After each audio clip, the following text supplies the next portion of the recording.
It's your boy Tim, the handsome liberal. As you may see, the video is going to be titled Fixing the Border, but it's going to be a tale of a two-sided conversation. One being, because many folks would suggest that President Biden is simply being incompetent on what's going on at the border. And make no mistake about it, there are legitimate reasons to state that, because for a large portion of President Biden's term, folks were crying out about the border, and Biden was consistently stating there was no problem taking place down on the Rio Grande. So there has always been a border issue in this country for most of our lifetime, talking about the adults. Nevertheless, Biden in his administration consistently denied that a real problem existed. So it's going to lead to the first question. Does President Biden even want to address and or fix the issues concerning our border? But there is a flip side to that exact same question. If President Biden, if his administration, if the liberals indeed did show signs they wanted to fix the border, with President Trump waiting on deck, do you think the Republicans want the border to be fixed under the Biden administration? So we have a conundrum. Are we at a situation right now where one side is only fixing the border in hopes of getting reelected, and the other side would rather not fix the border in hopes of being reelected? Meaning for the next 10 to 12 months or so, nothing will be done because both sides, to some degree, are putting politics over dealing with the border itself. So that's what we're going to be asking right off the bat. Do you believe the Republicans and or the Democrats, starting with the Biden administration, because that's who is in charge right now, do you believe either side wants to fix the border right now, today? Now, obviously, if President Trump is reelected, which is a high probability that could happen, that certainly could happen, we understand folks on the right would absolutely want Trump to fix the border right away, because President Trump has ran on that campaign promise that he's going to have the largest deportation in history and get the border under control. But what about right now? Right now, where President Trump is not currently the commander-in-chief. Do the Republicans right now as we speak actually want the border fixed? Or if it helps Trump to get reelected, are they willing to wait? So that is what we're going to be discussing. Does either side right now as we speak really genuinely want the border under control? Or are we both just playing politics? As always, you know how the program is ran. It is and always will remain MAGA friendly in its entirety. MAGA are always my preferred guests. Nevertheless, liberals are welcome as well. We do not block, ban, or censor anyone for their commentary. So understand, whether you're in the box or in the comment section, if you disagree with the host or if you disagree with anyone else on the program, no one gives a damn. The program is fueled on free speech. Looking in the comments, will lose their, oh, okay, I didn't mean to read that. The sunken place is real. Example, this man. May he get help. I don't quite get that comment, but I have to hold up my little hat here so I can read, because the shirt I'm wearing kind of makes it hard. Republicans are definitely playing politics, says the Kari Kearney. But what about the Democrats? Are the Democrats playing politics as well? And I'll go straight to the box, but when we talk about the Democrats playing politics, Biden has been in office nearly an entire term. As of November, we have another election. This term is coming to an end. Why is there a border bill just coming up now, some 3 years after he came to the White House? Couldn't this have been done in 2023? 2022, perhaps when he took office in 2021? Why now? Is it actually because there's a genuine concern about protecting our nation's border, or is it simply to help Biden serve a second term? Looking in the box, tap the screen. You know how the program is ran. Get your boy up to 10,000. Nearly 400 of you in here now as people begin filtering in. We'll go straight to Ginger, or better yet, Ginger Bread. Good afternoon, Ginger. Welcome to the program. Does either side really want to fix the border right now as we speak? Good afternoon, Ginger. Are you there? Okay, I don't know what happened with my last guest, but we'll move it on. Looks like he dropped out. In regards to the comment section, Dems have been making a good faith effort. Republicans are playing games. So are you suggesting that when Biden first took office, he was making a good faith effort to get the border under control? Jared Lane, there is your shout out from YouTube. Going back to the box, I don't know what happened with the last caller, but we'll continue the program on. We may have some issues here. We'll see what happens. Anthony, good afternoon. Good afternoon. Good afternoon. Good to have you on. So the question we're asking is, does either side really want to deal with what's going on at the border right now? Yeah, I believe the Democrats definitely want to help. We put together bill after bill to try to help the border crisis, and it just seems like Republicans don't want to faithfully help secure the border until Trump's back in office. That's just my opinion on it. I feel like even the Senate itself, both Senate Democrats and Senate Republicans, are willing to come together and willing to compromise. A lot of Senate Democrats are willing to give Republicans what they want because they know if they want to get aid to Ukraine, to Israel, they have to give up something. Wait. In regards to the suggestion that Democrats are actually coming to the table and Republicans are, playing politics, have you seen President Biden throughout his term trying to get the border under control the whole time, or is this something as of late? In my opinion, I feel like he's wanted to try to get to that point, but when you have someone who wants to fight against you and you have pretty much your political opponent basically trashing you the whole entire time, even though you're the president, you're going to try your best. You're going to try to work with both sides. That's one thing I like about Biden. I'm not the biggest Biden fan in the world, I will admit it. He's just the lesser of two evils, but in my opinion, I feel like he is definitely trying to help the American people and to help with the border. I feel like he could do more. I do feel like he's not doing enough. I feel like he can do a lot more. He can be more vocal about it and make it, because I feel like if he wants to win this election, he needs to make that like a priority, just like the Republicans want to make it a priority for them. I feel like if he voiced his opinion about it and actually... Well, but is it too late? I mean, he's been in office for 3 years, almost coming up almost on the end of his term. Is it too late to do what you're suggesting at this point? No, it's never too late. I mean, the election is close upon us. I feel like he can still put it together. But who do you think out of the two gentlemen, considering that we're looking at a Trump versus Biden rematch, which one of them do you think would be better if we only were discussing the border itself? Which one would be better at addressing that? To be honest, I don't think either one would be willing to address it the way that it needs to be. That's just my opinion. But if I had to pick one or the other, I feel like Biden could put together a better plan that is for the American people and for the immigrants that want to come here and have a better life. With Trump, he just wants to kick out who's come in, protect the American people, and just say forget everybody else. Wait a minute. Keep in mind, Trump runs on the phrase America first. Kick everybody out, protect the border, and focus on the people who are already here. Isn't that what a lot of Americans want?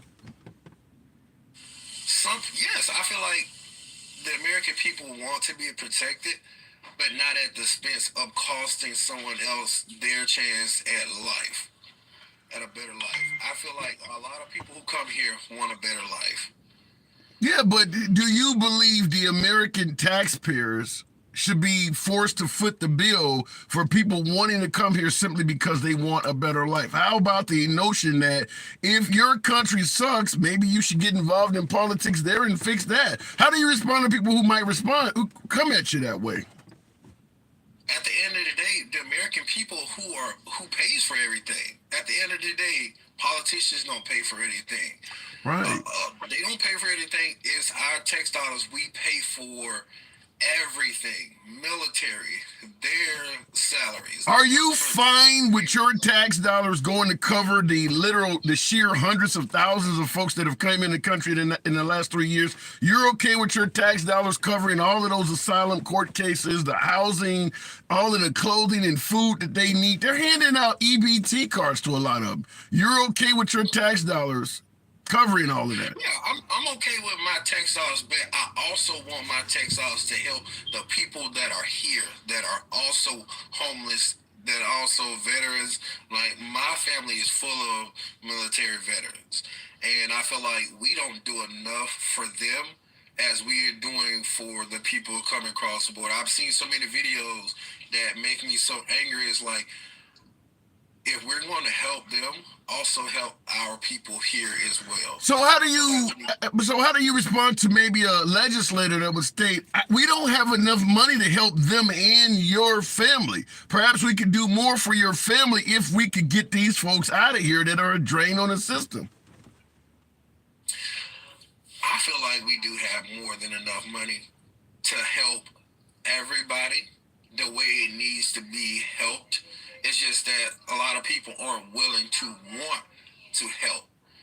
Like, a lot of times when you have charities, you have fundraisers, some people will help, some people won't. True. Some people can see someone raising money for a good cause that might even affect their family, but they will walk past and like, okay, go about. So at the end of the day, the folks that have come in this country who are seeking a better life, in your humble opinion, since you say we have enough money to take care of both, do you believe they should be allowed to stay? If they don't have a criminal record or they're not committing any crimes, we're talking literally millions of folks, do you believe they should be allowed to stay for a better life for them and their families? Yeah, if they're not here to cause harm to people that are already here like myself, then I don't have an issue with them coming here for a better life. Almost everybody here that lives here, that are from here, came here for a better life. Okay. Like, But you do realize, Anthony, you do realize you're talking about millions of people in the span of a few years. I mean, at the end of the day, do you want there to be a limit on how many people that can come here? Because right now you're talking tens of thousands of folks a day. I will say that, Tim. I do feel like there needs to be a limit per year. I do feel like that. I do feel like there needs to be a limit, because if you just say, okay, let's just open the gates and let everybody from every country that's struggling come here and live a better life, there's nothing wrong. Because a lot of people, like, I have family members who've gotten married to women across season. They want to bring their significant others here. Those people have to go through multiple years to bring their significant other here, or to want to come here and live a better life. But someone can come across the border and they're already here just like that.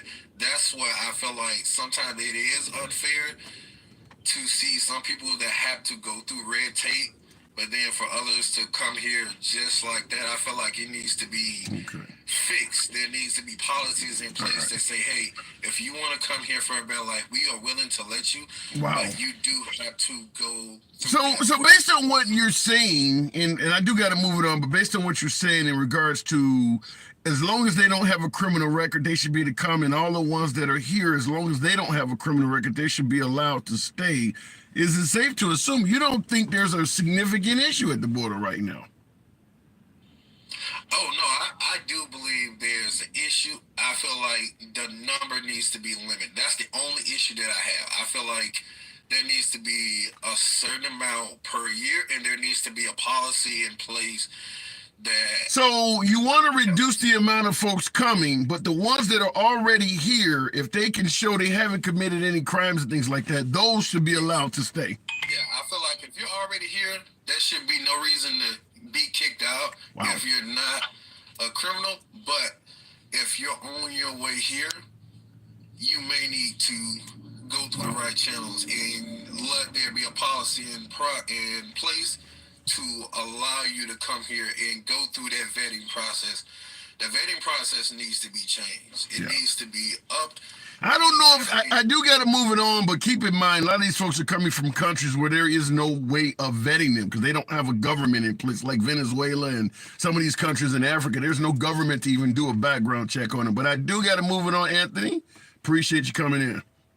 Appreciate you. Absolutely. Looking in the comments. Now, I will say this. The suggestion that the folks who are already here, if they can show they don't have any criminal record or anything like that, they should be allowed to stay. That's not going to go across very well, particularly with folks on the right. Remember, they came here under the guise that they were seeking asylum. Coming to America because you cannot get a job where you came from, I don't believe that alone is a recognized way of claiming asylum. It's usually loss of life or something like that. So, you know, a natural disaster or something. You can't just say I'm poor, so I want to come to America.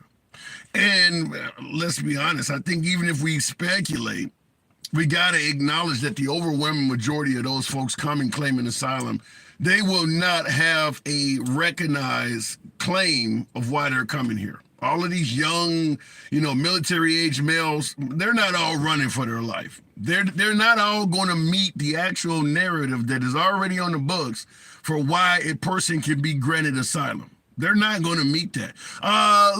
But they were, and let me just say before I go back to the box, they're hoping for someone like my last caller. Listen, you know you don't have a legitimate reason to claim asylum in the U.S. according to the laws they have on the immigration page. But let's just go there anyway, hide out in the shadows, and hopefully we'll get a friendly administration that'll let us stay. If my last caller, someone like him, is propelled to the nation's highest office, it works. It works. So that's where the mindset is. Looking in the comments, just women and children, Ian, no males that can fight wherever they are from. That's sexist as hell. Oh my God. So no man can claim asylum, only women and children. That's not nice. Whatever happened to equality? I say it all the time. Women love equality until it's something they benefit from. Then they're okay with it being against men. Wow, that's bad. 14% of them do get asylum even though they do not get fair trials. 14% is very low when you're talking about millions of people. That means you're talking the remaining 86%. That's going to be millions of folks being denied. That could be bad. Looking in the box. Appreciate you folks that are tapping the screen. 500 plus of you in here. Could be anywhere you want to be on social media. Always a pleasure having you here with me. Understand we don't block, ban, or censor anyone for their commentary.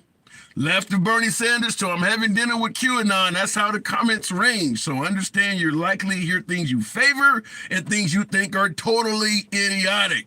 This is a free speech program, folks. Completely uncensored. Going back to the box, Brian Smith is on deck. Good afternoon, Brian Smith. Question is, do we really want to fix the border right now as we speak? Good afternoon, Brian. Brian, are you there?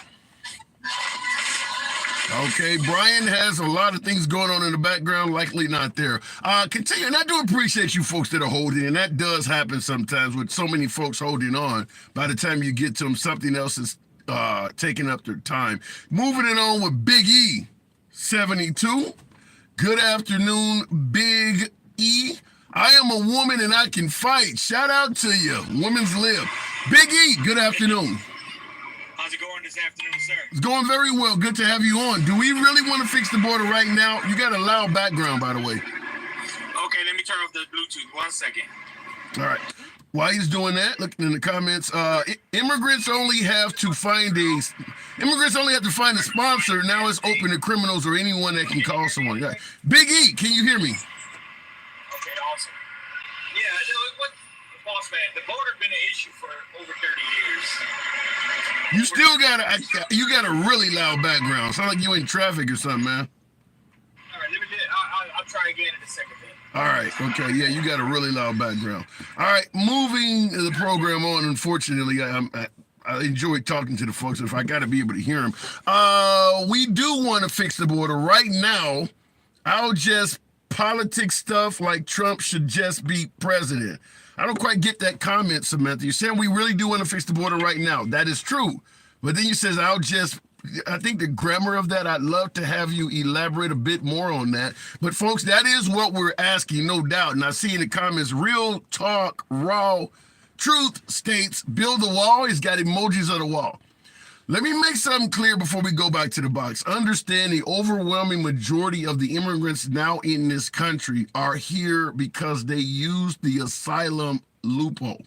Meaning all you have to do is go to a border enforcement official and suggest you want to claim asylum. You want to seek asylum in America, and you're given a court date. So you're let in. So the wall's not going to stop that. The wall is not going to stop the asylum seekers, and that's the overwhelming majority of the folks that are here right now. So understand the wall is not the know-all, end-all to the current problem we're having right now. Going back to the box, but I understand folks believe the wall still is necessary, but that would not, I think the overwhelming majority of the folks that's in this country right now that has come through the Biden administration, a wall would not have stopped that because they're claiming asylum.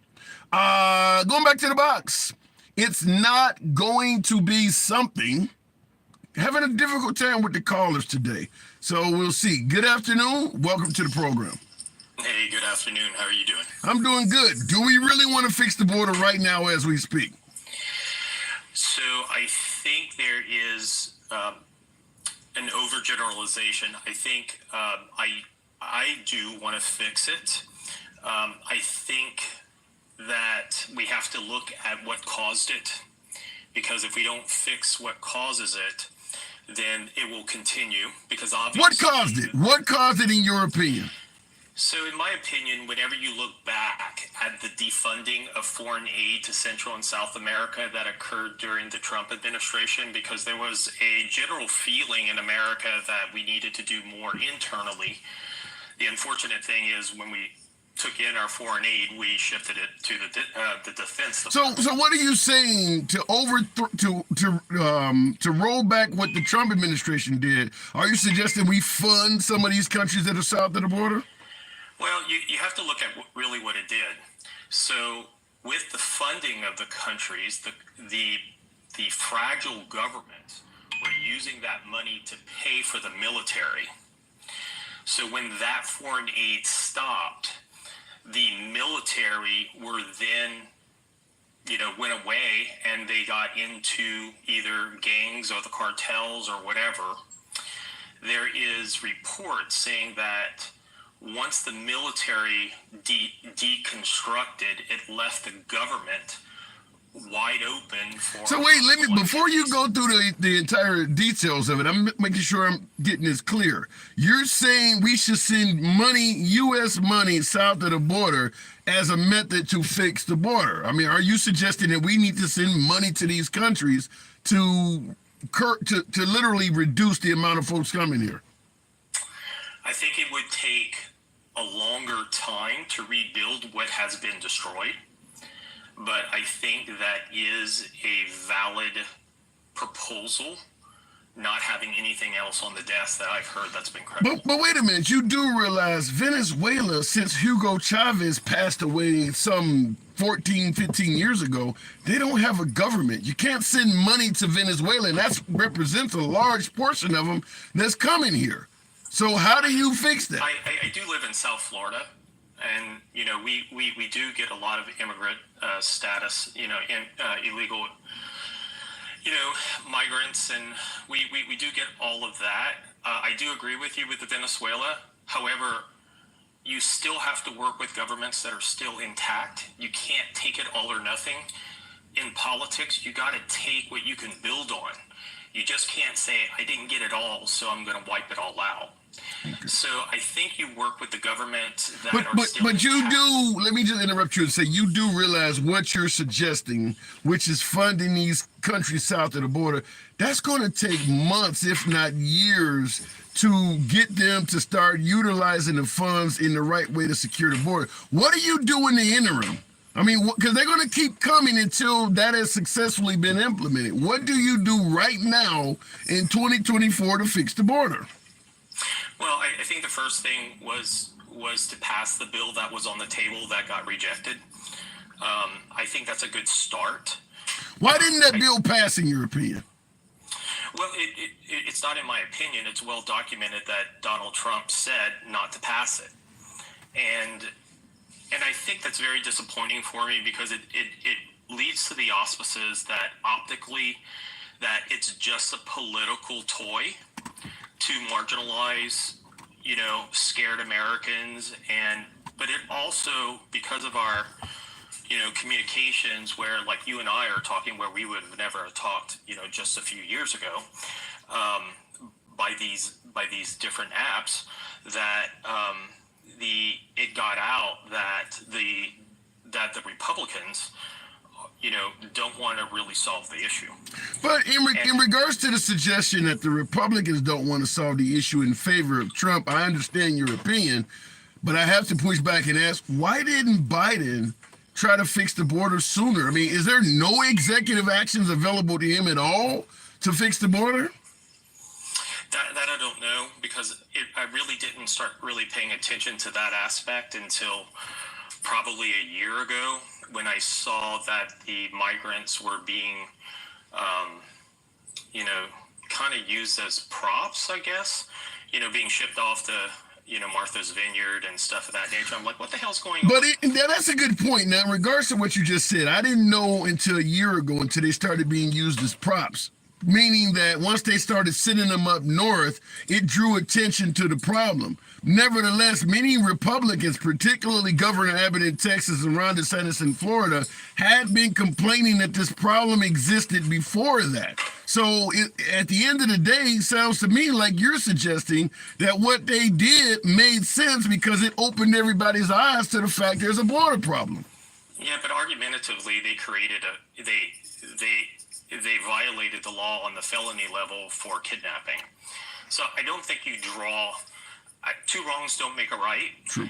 And I think because the extremist governors, especially with Texas and Florida, them being probably way beyond moderate conservatives, that you set up a non-working government between the federal and the state where they're adversarial versus if they were cooperative. I think your critique is valid, but you have to take into consideration what the two players are in this. Well, listen, I get your point. I get your point in suggesting that neither neither Ron DeSantis nor Governor Abbott are fans of Biden. I get it; they are adversaries of the administration.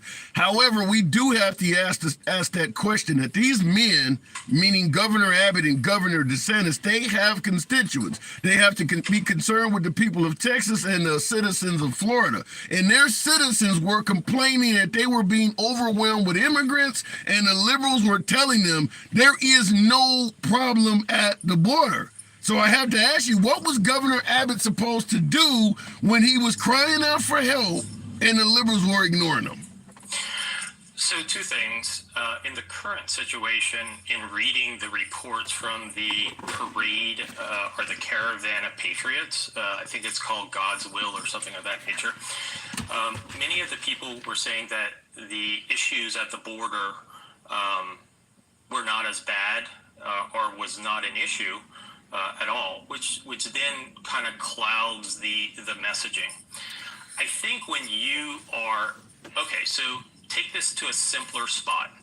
If you are a jerk, and you're always a jerk, and you're a jerk to everybody. Sound like my ex-wife. Keep going. There you go. Then one day you really need help. Susie, keep going. Okay, you really need help, and you go to the preacher, right? Okay. Preacher, I need help. Now, the preacher is inherently devised to give that help, right? Because that's what preachers are devised for. I'm assuming Biden is not the preacher in this story, and Susie Q, the purple cranes, thank you. Well, it may be. But they're also teachers, right?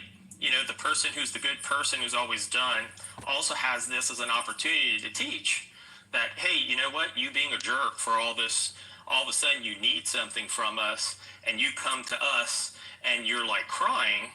You know, it's, if anything, that's kind of like So wait a minute. So you're saying, I get your reference now. I'm gonna have to move it on, but I just want to make sure I get clarity on your reference. So you're saying that the Republican Party, particularly Governor Abbott and Governor DeSantis, were being a jerk. So that may have caused Biden, in response to how they normally act, to hesitate on listening to them about the border crisis? potentially. I bet they're listening to them now, though, because now their liberal cities are being flooded with immigrants. They're now listening to Governor Abbott and Governor DeSantis. Perhaps that backfired. I'll give you the last word. But the one thing that you look at the governments in those liberal areas, like specifically in California and also in New York, they have recently put forward funding mechanisms in order to house them in those new little box houses. I think it's like 500 square feet. Yeah. That those items were actually funded by a couple of billionaires. I know one in particular did one in California, and I thought that was a unique issue. That's how they kind of got around the housing crisis, because they I've heard of that. I do get to move it on, but I've heard that folks are chipping in to help them out. I want to discuss that on the other side, but I do got to move it on there. It's not going. Appreciate your talk. Appreciate you coming in. Doors always open to you. Absolute. Now, what he was suggesting, that some of the grassroots or billionaires or folks are helping out immigrants. Let me just make it clear, folks. That is why people are pissed off in these liberal cities. You get an influx of immigrants being sent up north by Governor Abbott and Governor DeSantis, and suddenly billionaires are stepping up, as he talks about, giving them tiny homes and places to live. Do you realize how that makes the average impoverished American feel? I've been homeless for fucking years. All of a sudden, immigrants come and you guys are able to find ways to help them out. When I was sitting on the park bench, you were trying to arrest me for loitering. Now all of a sudden the immigrants come and you suddenly have money to help them that perhaps maybe my mom, my dad, my aunt, my uncle are giving to you in tax references. All of a sudden you using their tax money to help folks when I was hurting, you didn't have shit for me. Do you realize how that makes folks feel?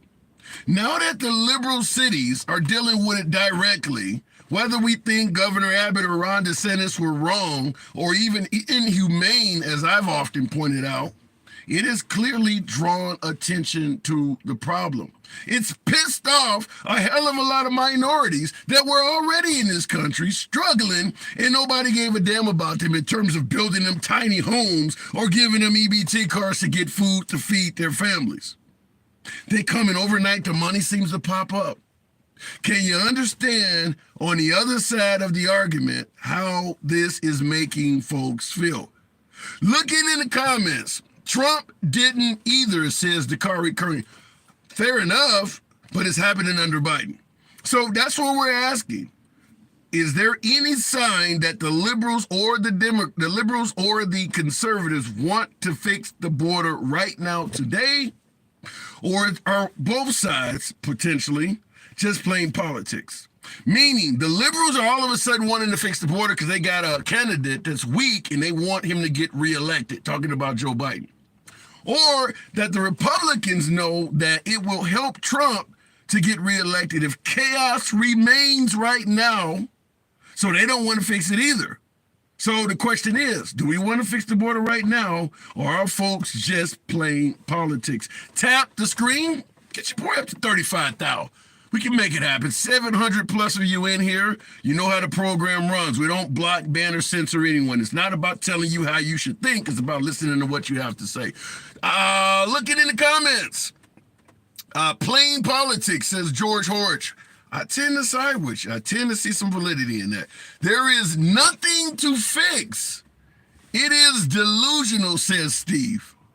So all of these Americans on both sides of the aisle, there are no shortage of liberals also complaining about the influx of immigrants.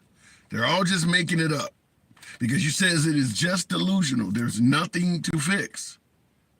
I'm going to assume you don't live anywhere where any of this is a concern to you because there are millions of folks on both sides of the aisle that think differently. Looking in the comments, I feel like if the left focused on the unhoused, the right will say they ain't looking at the border. Wait a minute. If the left focused on the unhoused, the right will say they ain't looking at the border. Well, you're saying if the left focused on American citizens that are already in this country that are homeless, they would say, well, you're ignoring as long as what's going on at the border continues to go on, it don't matter what the left does. They're going to say you need to do something about what's happening at the border. You can't trade that issue for something else. What's going on at the border needs to be addressed. That's coming from both sides of the aisle. I don't care what else you're doing. This has to be addressed. And that is part of Biden's issue, is that for too long, folks were crying out about the border, and he was suggesting there's nothing going on. There's nothing to see here, folks. Well, it's kind of bubbled over at this point, and you got a two-alarm blaze. Going back to the box, we'll keep it moving with, wow, I appreciate you folks that are in here. George Horge in the comments. So, do we want to fix the border, George? No, we don't. Why not? Apparently not. Why not? I think it's a political play that's been going on for decades, man. Trump is promising to do it. You think he's lying? I don't think there's a way to do it. I mean, I think our hands are tied because of international law and federal law. We have to offer these people asylum. They have to go through the process. George, we went into Iraq, took out their leader against the wishes of most of the countries around the world. We don't follow international law if we don't want to. I mean, we are the muscle. What are they going to do about it? If we wanted to secure our border, look at what Israel's doing. Israel is a much smaller, weaker country than America, and they're not even listening to international law. With the exception of the United States, every other country in the free world ordered them to have a ceasefire. They haven't stopped. You're telling me we can't secure our border because of what other countries think? How are we going to secure it? How would you secure somebody from coming in your house? Oh, they're not coming up in my house. Right. You're going to tell me there's no way for the most powerful country on earth to... Did you see the MAGA? Did you see the right-wingers going down to the border? I bet you if you let them have their way, they could drop the immigration down to zero. You don't think we could secure our border at all in this country? Well, according to federal, there's a federal law too that we have to take them through the process of applying for asylum. These governors putting razor wire out doesn't help the problem. Putting them on buses, shipping them to other states doesn't. It kind of throws a wrench in the process of them filling out the paperwork, getting a court date, putting them on a bus to another state doesn't help that. If you let's just suggest if you were propelled to the nation's highest office and you were allowed to give suggestions, what do you think we should do at the border, or do you think there's a problem at all? I think there has been a problem for decades. What would you do? What would you do? This hasn't just happened, huh? Okay, so what would you do? You admit there's a problem. What would you suggest?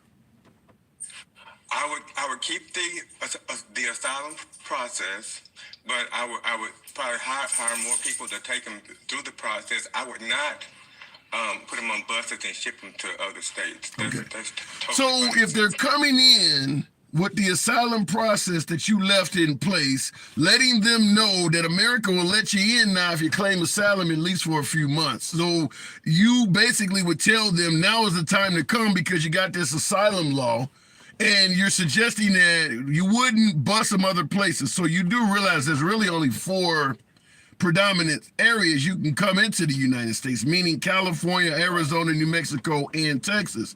What do you do for these states that are suddenly being flooded with immigrants?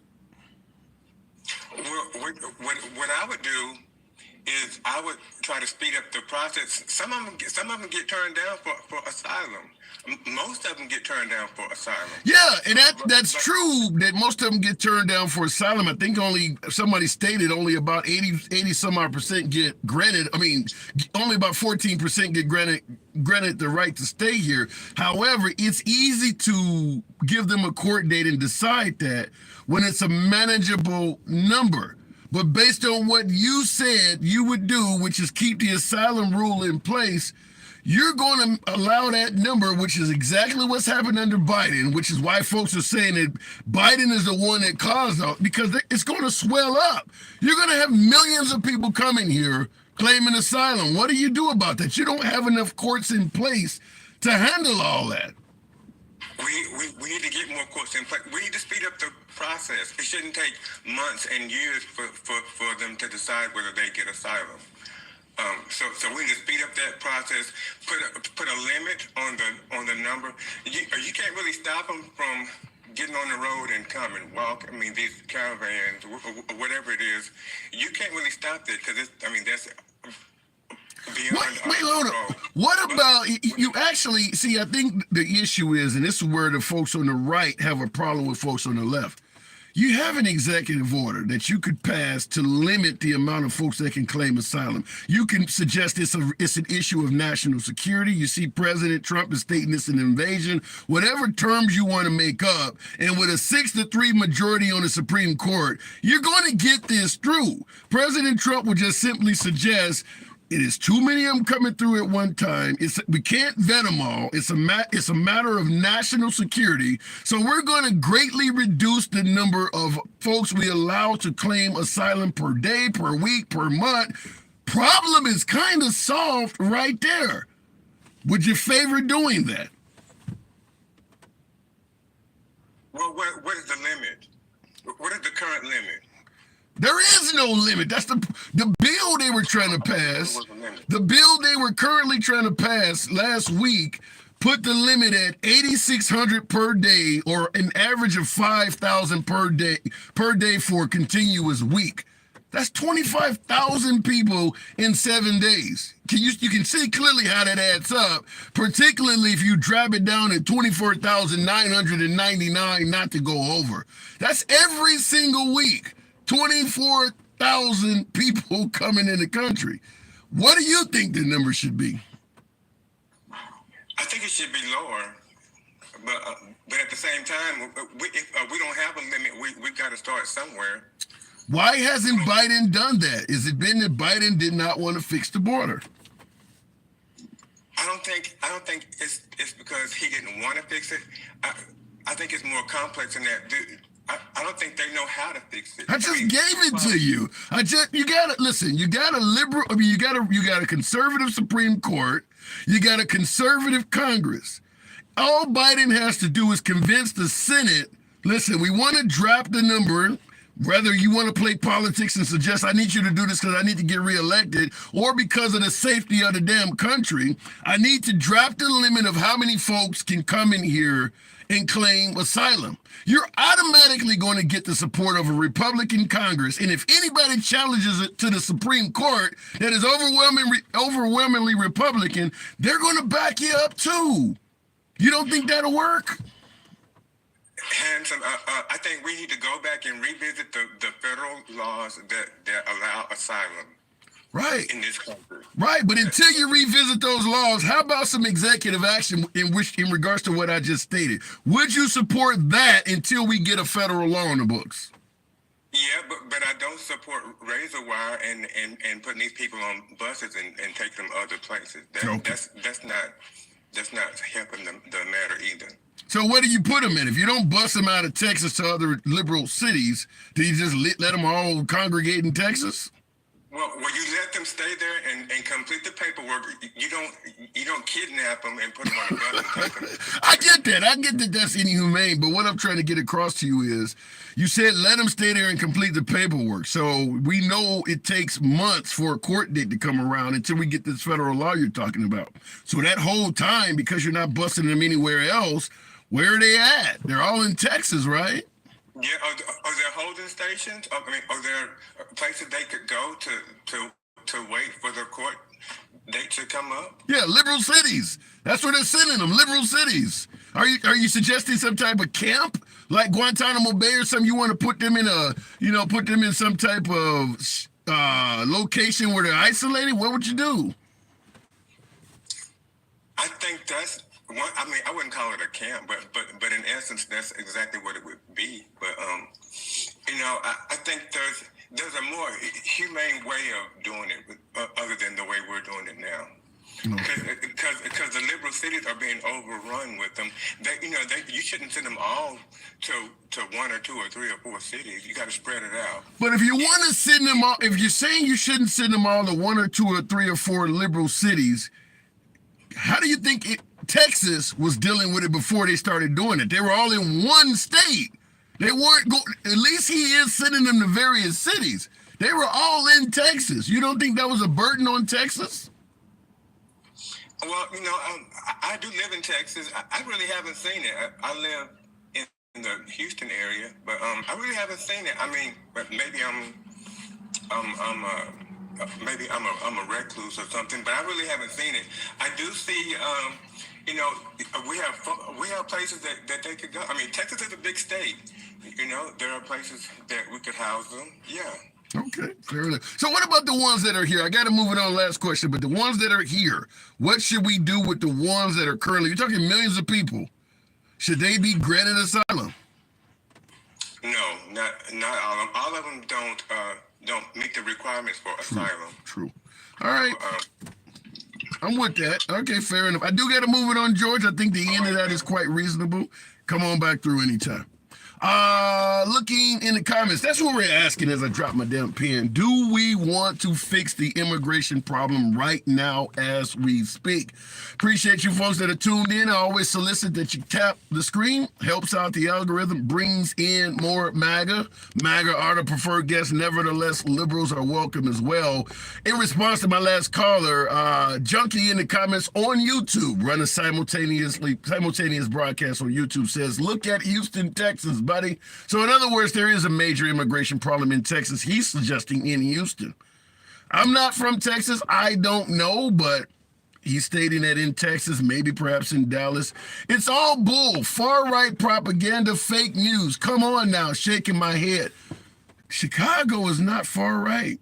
Neither is Denver, neither is New York, neither is LA. There's a hell of a lot of liberal voters complaining about migrants in their cities. So I don't know at this point if we can just say it's far-right propaganda anymore. There's a lot of liberals that are pissed off now that the immigrants are in their backyards. Moving the program on, though, we'll go straight to one Chevy 7, what did I hear? Okay, well, Electric Wolf.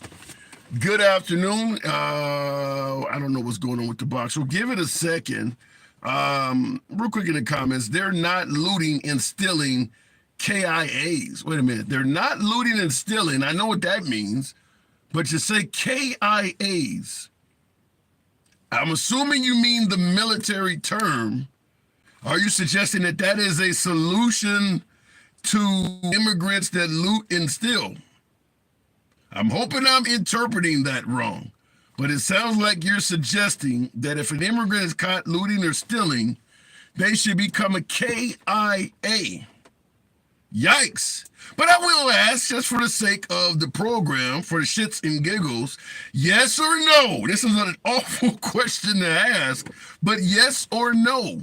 If an immigrant waiting to find out if they can legally stay in this country or not is caught looting or stealing, do you believe turning them into a KIA is a viable solution This is not a life or death issue. This is a property crime. KIA. Yikes. Looking in the comments. You looting, have a new K. Oh, wait a minute. Are you talking about Kia, the damn car? Okay, that might be different. And there is a lot of that. What the Kia boys in Chicago start a petition that Mike should sign a bill and adjust it later. I don't quite get what that comment is, Mike Howard. Tim, Kia like the car. Okay, fair enough. I didn't think about the Kia, the car. All right, I get it now. The solution is not executive power. If the entire government's responsibility instead of mixing. Well, Thomas, I think the folks are using the immigrants as a political pawn on both sides of the aisle. So you're not going to get the government to work together, which is why I'm asking that question on the program. Do you believe that America's powers that be want to fix the immigration problem, the issue at the border right now as we speak? Do you think they genuinely want to fix it, or are they playing politics? Going back to the box. Appreciate you folks that are holding on. One Chevy 77. Tap the screen. Get your boy up to 50,000.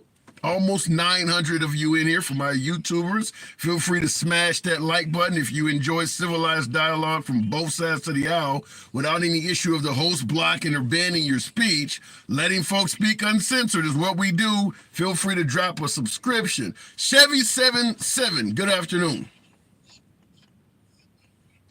Good evening, brother. How's everything going? It's going good. It ain't quite evening where I'm at. But the question I want to ask is, do they really want to fix the border right now?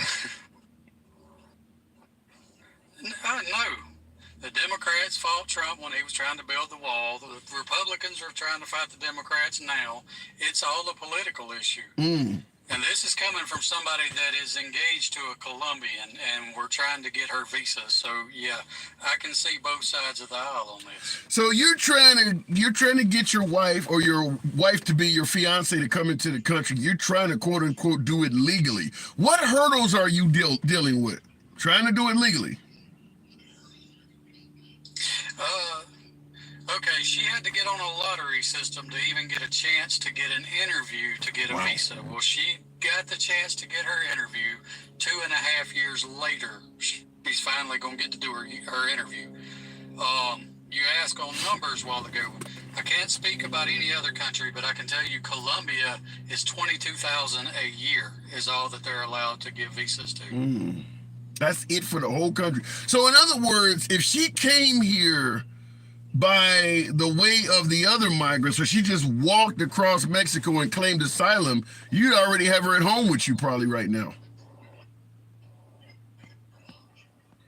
Absolutely. Her cousin, I was sitting there with her. Me and her were sitting at a cafe in Medellin, and she was speaking with her cousin, talking about how long it was taking to get her visa and all of this. Her cousin lives in Tijuana, Mexico. He told her, Kelly, if you'll fly to Tijuana, I can have you in the country in 3 days. Damn. So we do have a legitimate problem with the phrase come here legally. There's a reason why people don't come here legally. Sounds like what your fiance is going through. It's not worth it to do it the right way. It's honestly not, but we have to have a fix. And again, this is somebody that is seeing both sides of the aisle. We've got to stop the bleeding. What would you suggest now? Before you can fix the problem. Okay, first of all, I want to find out what would you suggest, but let me make sure I get clarity. What side of the aisle do you lean? Do you lean right or you lean left? I'm straight down the middle. I do not look through the red Republican lens or the blue Democratic lens. Who did you vote for in the last national election, Trump versus Biden 2020? Trump. Trump versus Hillary Clinton in 2016. Where did your vote go? Trump, definitely. Trump versus Biden, the rematch we're looking at in 10 months. Tell Hillary Clinton that because I don't want to wind up suicided. All right, Trump versus Biden, the rematch we're looking at in less than 10 months. Where are you likely to vote?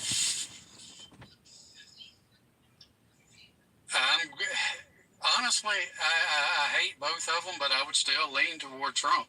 Why do you? Trump has served an entire term. Many folks favor his economy, favor the gas prices, favor the lack of military conflicts. Why do you hate him all of a sudden? You voted for him twice. I don't hate his policies. I dislike him as a person. He is a narcissistic ass, and that is plain and simple. All right. Wow. So you would qualify as, your party would refer to you as a snowflake. You're letting your feelings get in the way? Again, I know where I lean and where my vote would go, so All it's no big issue. All right, fair And enough. personally, I really don't care what anybody thinks about me. Understood. I'm the same way. So at the end of the day, though, you do believe, at least from a slight edge perspective, that Trump would be better at the border than Biden? Yeah, a little bit. But here's what I was saying a while ago. We have to stop the bleeding, which is shut the border down. And I'm not talking just the southern border. There's a lot that come across the northern border as well. Shut the border down, implement the laws that's on the books right now. When I travel to Panama, when I leave my hotel, I have to have my passport on me.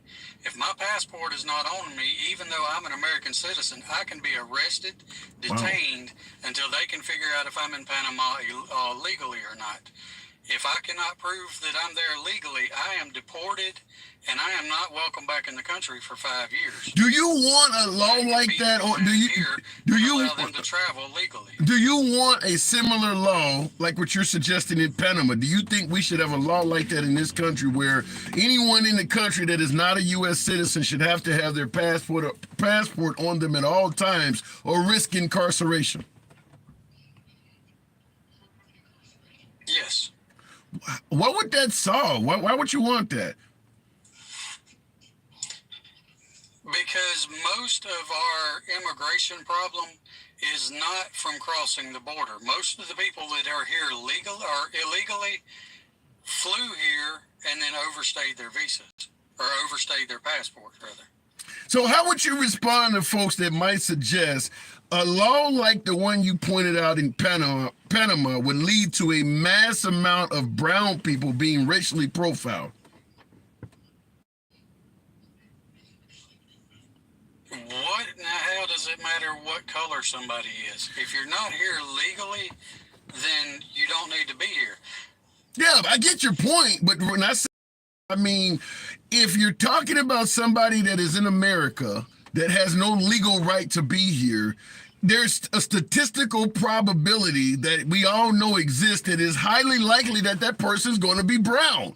So if you got folks that do not like what's happening at the border, and they have the ability to stop and profile folks, you're going to lead to a lot of legal American residents or American citizens of Hispanic descent being stopped and asked to prove their credentials. You're going to have a lot of folks that are like, I was born in the damn country. Why I got to show you credentials? You don't see that happening? Well, the problem with that thinking is putting it in a very small box, because most of the Caucasian individuals are from Europe.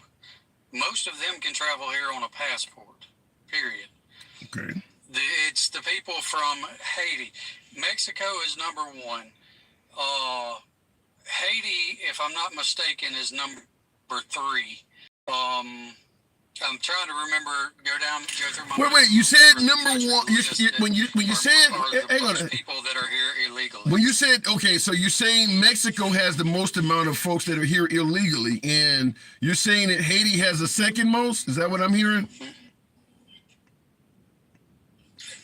Either the second or third, I cannot remember. So are you okay in effort to control the border, as you say, you gotta get it under control? Are you okay with randomly stopping brown people to make sure they have a legal right to be here? If I go through a roadblock here in my county, I've got to show my license that I'm legal to drive. What's the difference? You telling me they could just put up a roadblock for no reason at all and demand you show your license when you get to it? Yes, absolutely. They do it all the time. That's not constitutional, I don't believe. I believe just like the DUI checkpoints, they can set them up, but legally you don't have to comply with that. There is a law against the Fourth Amendment, unwarranted searches and seizures. You can't demand I show you something if I'm doing nothing wrong. That's why you see the folks, the auditors on YouTube, where they don't raise the window down and things like that, and they have to let them go. You can't just set up, you can't just set up a post and start randomly pulling people over. I mean, we have a history in this nation of doing that, and the amount of lawsuit settlements that these departments have had to pay out is legendary. But that's not constitutional. You can try to tell the law around here but they do it all the time. They do DUI checkpoints all the time. And when I roll through one, I've got to show my license. I don't sit there and give them a problem. I'll hand them my license. They'll look at it, hand it back to me. Have a great day, and I roll on. Yeah, all right, fair enough. I mean, I get your point, but I mean, I just, the issue I have with what you're saying is that if you're brown, Sheriff Joe Arpaio, I'm sure you know who Sheriff Joe Arpaio is. Yeah, the sheriff down there in Phoenix was doing that, where he was telling his deputies, because of the immigration issue, to randomly stop and ask folks like we're talking about to prove they had a legal right to be in America. And he was actually arrested for doing it and about to be sentenced to prison for violating folks' civil rights.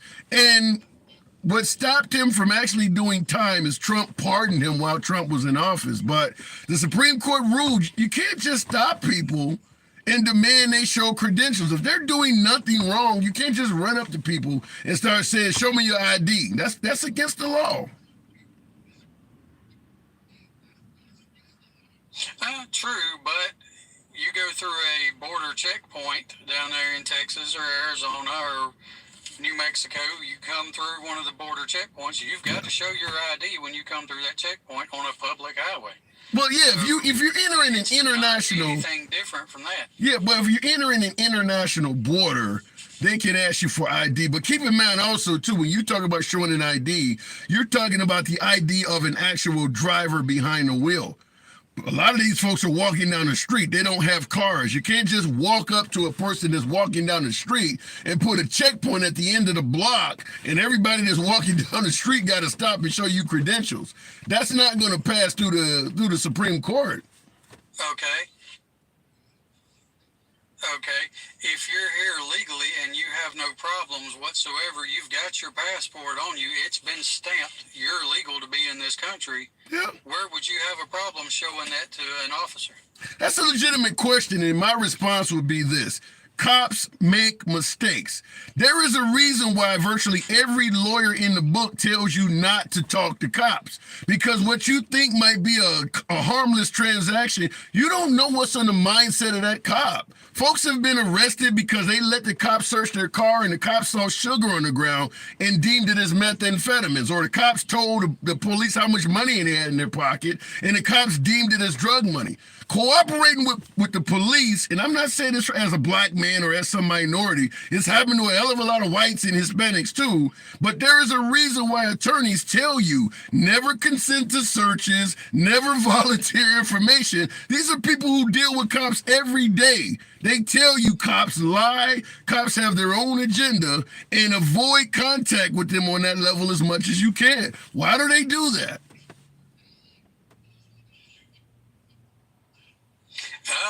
Because a lawyer is a lawyer, and a lawyer's looking for every way they can.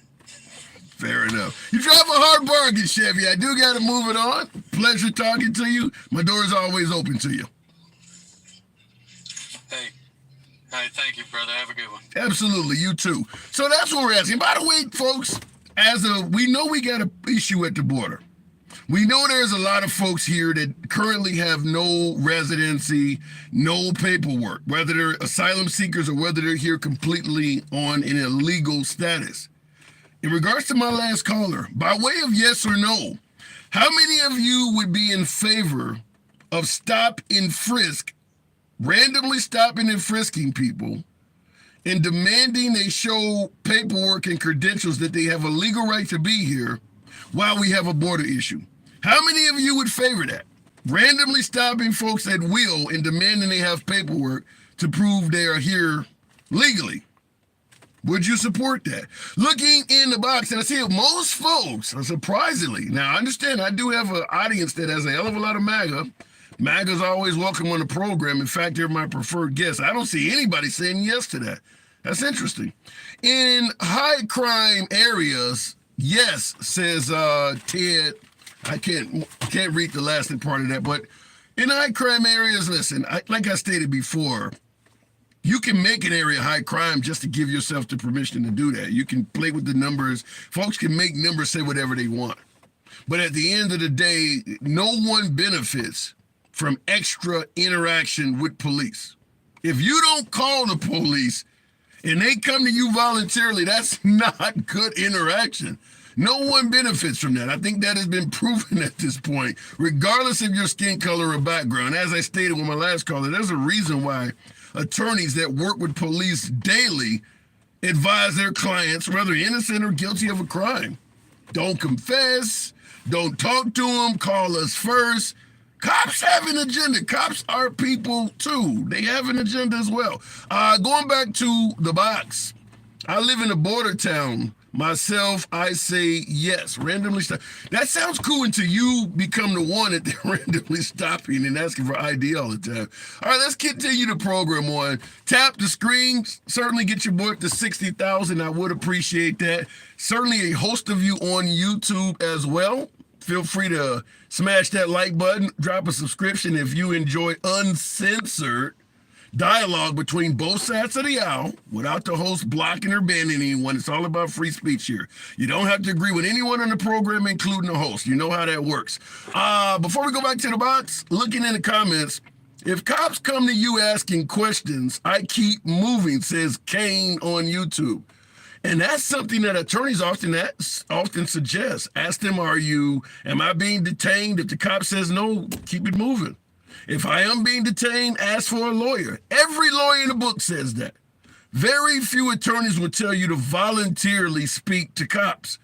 Why would they suggest that? You think it's only job security? You don't think it's based on any real world experiences? They need to show proof of citizenship, says Jerry. True, but there needs to be a legitimate reason why you're asking for it. There needs to be let's take and I'll go right to the box after this, but let's take the caravan of, for the most part, patriots and right-wingers that were going down to the border to protect the border. This was happening a few weeks ago. You think if you let those folks stop and frisk folks to protect our border, you don't think that there would be some bias in how they're doing it? You don't think they have a particular mindset already? Listen, I don't understand how anyone could be a fan of the Constitution and support a clear Fourth Amendment violation in doing so. Electric Wolf 45. Appreciate you folks that are tapping the screen. 60,000 likes is possible. Nearly 1,000 of you in here if you let your thumbs not be lazy. Wolf, good afternoon. Handsome, how are you? I don't know, man. I'm asking, do you think that either side want to fix the border issue we having right now? Well, Wolf. on your question about what to do with the border, Yeah. you know, what? Can you hear me? Loud and clear. Yeah. On your question on what to do with the border, you know, you just have to follow the laws. And we should close the borders. We should turn anybody that comes, that's not a port of entry. If you're coming through the desert or whatever, pack them up, take them to a port of entry, and send them back to where they came from. But that's not following. Regardless if they're from Mexico or not. But Wolf, your suggestion was we can fix the border by following the law. Nothing that you suggested is current law. Closing the border is changing the law. No, we need to change it. Okay. Yeah, no, we need to. The thing is, we need to go back to undo what Biden did about asylum, and they need to apply from their home country. Okay. That would cut a lot of the immigration down. Okay. Because of the fact that, see, and the thing people consideration. You're hurting the people who are trying to do it right, and that's not fair. I don't understand why people don't understand. It's not fair to the people who are using all their resources and all their money to pay for that. On top of they're paying a stupid lawyer tons of money because it's not even that expensive to immigrate. Yeah. Well, I hired a lawyer too, so I mean, you want to hire a lawyer because they know the law of the land. Okay, I mean, let's go off of that real quick. How much, beside the fees you had to pay for paperwork, how much did the lawyer charge you? $5,000. That's ridiculous. Yeah. When you can do it yourself. I don't know the inner workings of Australia law. I mean, also to keep in mind that lawyers have friends, they have favors, and they certainly use them in my case. I wouldn't been able to navigate the Australian immigration system on my own. Well, I mean, that's Australia, though. What can I tell you? You want to go see kangaroos, but I mean... You don't think that same process works in America? You think Melania Trump, who brought all of her family here, you think that would have been the same time period if they had done it on their own? Just sat there with a Quicken books and filled it out on their own? You think it would have... Well, yeah, because honestly, I used to fill out forms for people and stuff like that. They're not that hard. They're not that hard. Are they tedious? Yeah, some of them are tedious, and you got to pay attention because you don't want to screw someone up. But wait, hold on a second. Wolf, you are an American referencing the filling out of American forms. It's not that hard because it is your native country and it's in your native language. I don't even understand a hell of a lot of words in Australian. They use different words. In Spanish. The forms are in Spanish, too. Yeah, but Well, what do you want? But they're still going to be using terms and legal phrases that a regular citizen does not know. Handsome, these forms are not that hard. Okay, but look, if you want to push for a lawyer, knock yourself out. I'm just saying they're a bunch of freaking... They suck the living blood out of you to fill out a form that takes 20, 30 minutes, and they charge you $5,000, $10,000, and I personally think it's a ripoff. Let me just respond to your comment by saying it this way. We have a lot of fairly well-off retirees in this country that go everywhere from Costa Rica to Panama to a lot of southern countries south of the border. A lot of Americans, we had a lot of Americans with money that immigrate all over the damn place. They use lawyers too, and many of them are highly educated. They still hire attorneys. There is an inherent benefit to hiring somebody who is in the system that already knows it. Even the wealthy does it. Boss, I totally understand. We're totally off the reservation of what we were talking about. It's just a personal thing where I think $5-10 is too much money to fill out a form that takes less than an hour. That's just me. Okay. That's just me. I mean, I'm not going to go buy a dozen eggs and pay someone $1,000 to go into the store for me. Would you, if I was trying to fill out your application as an attorney and I told you I know the judge in that district and I can get your form to the top of the pile, would you pay me that money then? That's unethical. That's unethical. This is America. This is America. That's wrong. We were founded. Wait, hold on. Wolf.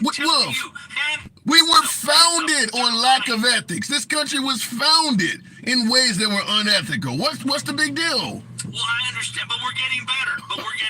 Says who? Look at, I'm looking at your face.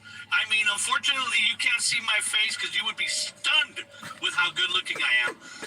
But the thing is that we have so much technology. We've come such a long way. We just can't. When you see something unethical like that, you have to call it out, even if it's going to benefit you. The thing is most of the time, the lawyers lie about that. And they're lying. Okay. They may know the judge, but they're not going to be able to move shit. Just a process that will, because they tell you the processing times ahead of time. But the problem is that all these people that are being processed, and they're like, shit, my time should have been 18 months, and it's 24 months. You want to know why? Illegal immigration. But we didn't have as much illegal immigration under Trump. But hold on, we didn't have as much illegal immigration under Trump. Did the process to come here legally, was it easier to do it under Trump? Well, no, because we're still processing people from fucking Obama and Bush. I mean, that's the thing. We never stop. We can't. I mean, come on.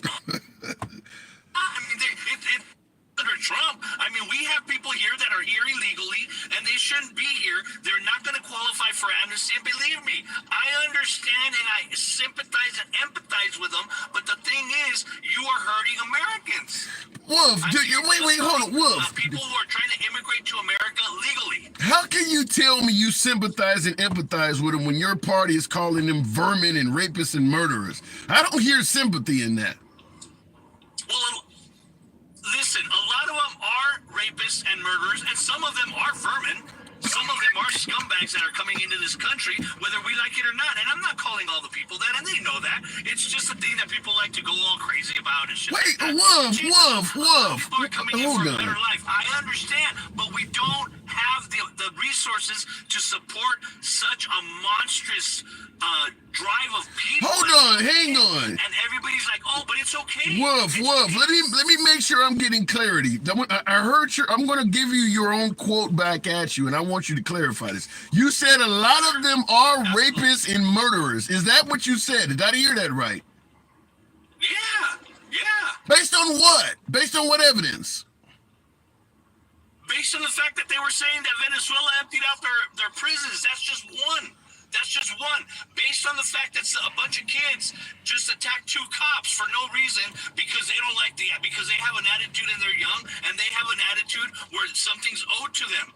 Based on the fact that this guy violated a little girl and killed her or unalived her in her bed that was not supposed to be here either. Based on numerous stories. Now the thing is, let's say 5 million people have come in here illegally.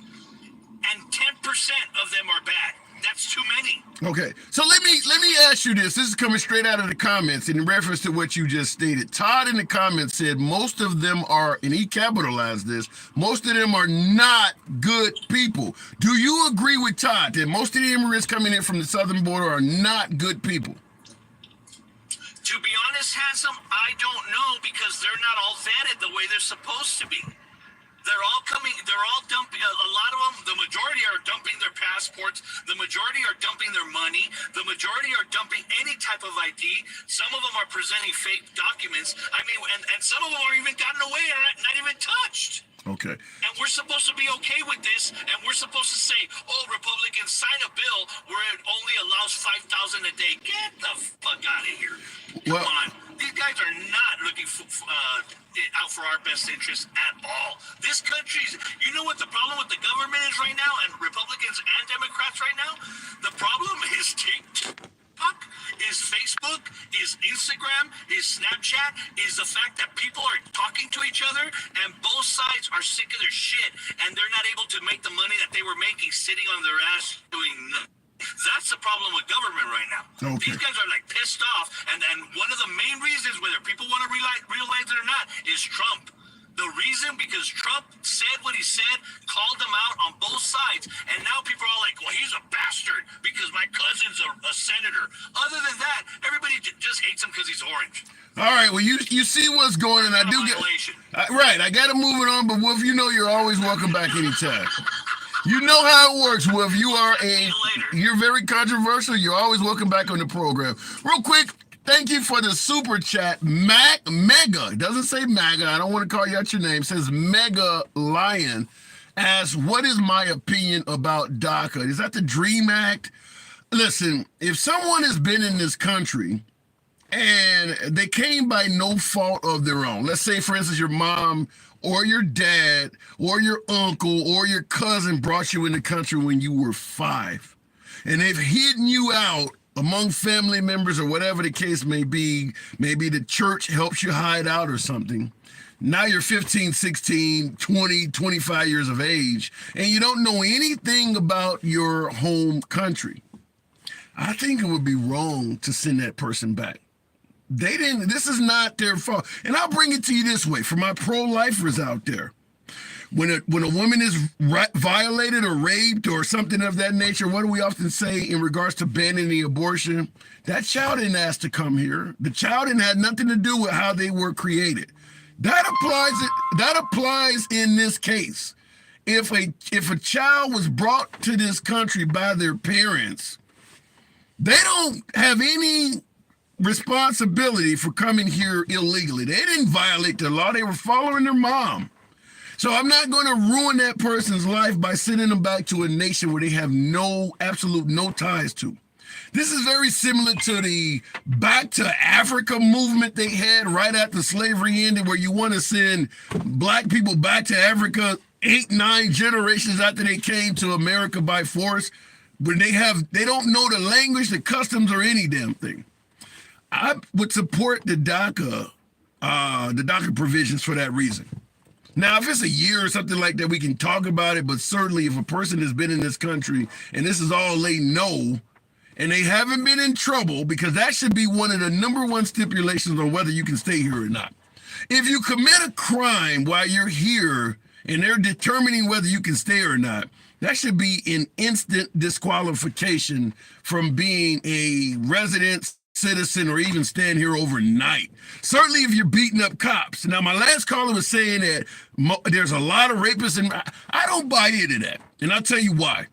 Both sides of the aisle. I'll go back to the box. I do appreciate you tapping the screen. You could be any damn where you want, so it's always a pleasure having you here. Get your boy up to around 80,000. Let your thumbs not be lazy. Almost 1,000 of you still here. YouTubers, feel free to smash that like button and certainly a subscription if this is what you enjoy. So I'll tell you in regards to what's going on at the border. I believe both sides have their own agenda. Democrats know these will turn into liberal voters. Eventually they will. Some of these folks will marry into the country, have a wife or something like that, have a child. Some of these immigrants will get pregnant or something like that. Nevertheless, something will eventually happen where they will be allowed to stay. And that's why they're coming and flooding the zone, because even though they don't have a legitimate asylum claim, they know eventually there's a good chance they'll get a friendly administration. Right now they have one in Joe Biden. Going back to the box, if they come here the wrong way, they go back. If they come in the wrong way, they go back our way. I'm not disagreeing that if you come here illegally, you should, deportation should be your future, but I disagree that if your mom brought you here 15 years ago, you've been hiding out as a kid, and you haven't committed any crimes, I would definitely be in favor of letting that person stay. Even though they came here illegally, they came here through no fault of their own. They followed their damn mom. So in that case, I would disagree. Going back to the box, shots fired at the Chiefs. Really? Oh my God, the Chiefs Super Bowl parade. Is that what I'm hearing? Is somebody popped off a few shots there in KC? Some angry San Francisco fans? Is that what happened? Or Baltimore didn't like what's going on? Wow, hope there's no one that lost their life at that. Biden has deported more migrants than Trump, and that's a fact. Yeah, but more of them are coming under Biden because of his friendly posture to immigrants. More of them are coming under Biden. I don't think that's debatable. Going back to the box. So right now it does look like Biden is handling the border worse than Trump, in my humble opinion. Some of you guys may disagree, but that's what I do believe. Going back to the box, we'll continue the program on with Kearney. Good afternoon. Tap the screen. 80,000. Appreciate you folks that are tapping the screen. Show your boy some love. Helps out the algorithm. Dakari, good afternoon. Hey, Tim. How you doing today, my brother? I'm doing good. Do we have a border problem in your opinion? We got a border problem, but as far as I'm concerned, it's a lot of stuff that's been manufactured and a lot of stuff that's been hyped too as political propaganda and political tools. All right, so let me run a few questions by you. My last caller suggested that there is a lot of them that are murderers. Do you believe that? No, I don't believe that. I mean, all groups here in the United States, I mean, you're going to find that anywhere. I mean, but I can't say all of them are doing that. I didn't say all of them. I said a lot of them. He said a lot. No, I wouldn't even say a lot of them. I think most of them are coming here just for a better life, my brother. That's what I think, That's what I think. So let me put it to you this way. Trump stated that if he is elected, we're going to have the largest deportation in U.S. history. Would you support that? about this deportation. I don't know all about that. And see, my issue with Trump is Trump over politicizes, and I tell you why.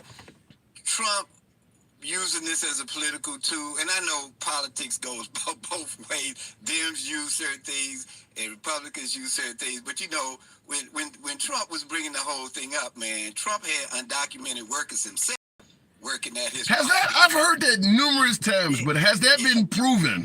This document, one of the places where you can find it. Go to the Washington Post article, and there's a few other entities that very well document the fact that he had undocumented workers. So to me, he's fake. He's kind of phony on that. And like I said, that's why it's a lot of political stuff in it. Because if you the champion for all of this border crisis and anti-immigration, you should be the last one to be having undocumented workers working at your properties. So I get your point. So you're suggesting that Trump is just giving it lip service. So let me make sure I get it. Absolutely. He knew it was going to work for him. He knew the base that he was fear-mongering and hyping up and ginning up when he came down them stairs talking about the Mexicans this and that. He knew exactly what he was doing. That's why I say, he's fake. So, and has there been a crisis there? Yeah, it probably was a crisis, but America has to blame Americans because that whole crisis came about because Americans want cheap labor. You had businessmen hiring folk that come across the border because they know they did not have to pay those people the regular rates, going to work on construction jobs and so forth. Trump knew that too. So let me ask you this then. And by the way, somebody sent me that nice helmet. I didn't see. See Osby. Okay, do want to thank you for that. Anytime some folks show some generosity, I certainly want to acknowledge that. Do you see Trump, based on what you're saying, that you believe is giving the border security lip service? Do you believe he would be any better at managing the border than Biden? Not really. Really? Not really. You don't think there's any executive actions at all that a commander-in-chief could pass, maybe to limit asylum, maybe to go back to you gotta actually claim asylum while you're in your own country as opposed to coming here? You don't think there's nothing more that Biden can do right now outside of getting the parties to work together? You don't think he has any executive powers on his own that he could do anything? Well, I'll say this. I remember Obama taking some sort of action. Even if Trump is taking action or Biden, whoever's trying to take action, it's the executive actions ain't really that's gonna last for a long time. No, but it would help in the interim. I mean, right now there are literally tens of thousands of folks coming here per month. Maybe it's a Band-Aid, but while until that Band-Aid is soaked, it does stop some bleeding. So let's give it a Band-Aid, but Congress needs to fix it because the can is being kicked down the curb for too long. Okay. So they just keep kicking the can down down the curb. So what I'm saying is, do you want a Band-Aid or do we want a fix to the problem? We want it addressed. Even if it starts with a Band-Aid, at least you're doing something. You do understand that for most of Biden's presidency, certainly for the first couple years, they were suggesting there was no border problem at all. Why was they doing that? I didn't really hear that. Hear that. But I do remember hearing Biden saying that Congress needs to address the immigration issue. I remember him saying that. Okay. We can maybe have to pull up video, but I'm pretty sure I heard Biden say something that Congress, and that's whose hands it really lies in, is Congress. Yeah. So. How do you respond to folks? The border is. I'm sorry. How do you respond to folks that might suggest the liberals actually want these folks to come in this country because they know eventually they're going to turn into Democratic voters? Well, like I said, I can say the same thing about the that could be a point that you have, but it's the same thing with other people who are businessmen who might be conservatives and they still want cheap labor. Yeah. So I'm just saying, that was the crux of the problem as far as I'm concerned. Yeah. They wanted cheap labor and they let these folk come across. Whatever way, even if they came across undocumented, they found a way to get them into working on their construction jobs and working other jobs, because they know they didn't have to pay them people to write, a decent wage. So I'm just saying, It's a complex issue. Yeah. Let me now you if I'm correct, listening to our you lean left politically, correct? Oh, absolutely. Okay. Well, and I'm asking that because I want to follow up with a statement that was in the comment section. South of Haven states, I don't see how anyone can support conservatives. Do you see the Conservative Party as, making no sense to support, like South of Haven stated? Say that again. South of Haven in the comments said, I don't see how anyone could support conservatives. Do you see any validity in a statement like that? Like, I don't see why anyone would be a conservative. Would be a conservative. Okay.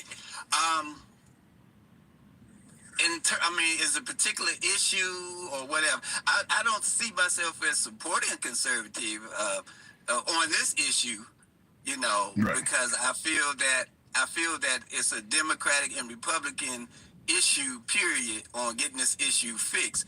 I will say this, there is something in Congress now that folk have come to the table and come to, let's say, some kind of middle ground on at least, but people are holding it up, and those are conservatives that happen to be holding Well, when you say they're conservatives, there's another comment I want to run by you. It came from Vision. Vision in the comment says, MAGA does not equal conservatives. Do you see any difference? Because you said there's a bill on the table, and I agree with you, but you stated that conservatives are holding that bill up.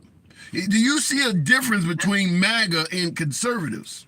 Yeah, there's a difference. Yeah, and I have to take that back. Yeah, because MAGA is really, the MAGA Republicans are really the ones holding it up, holding things up.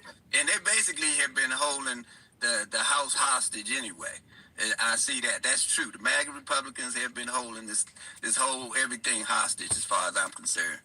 And, as far as folk worrying about the veterans and, people saying, well, we need to help the homeless, we need to help this, they're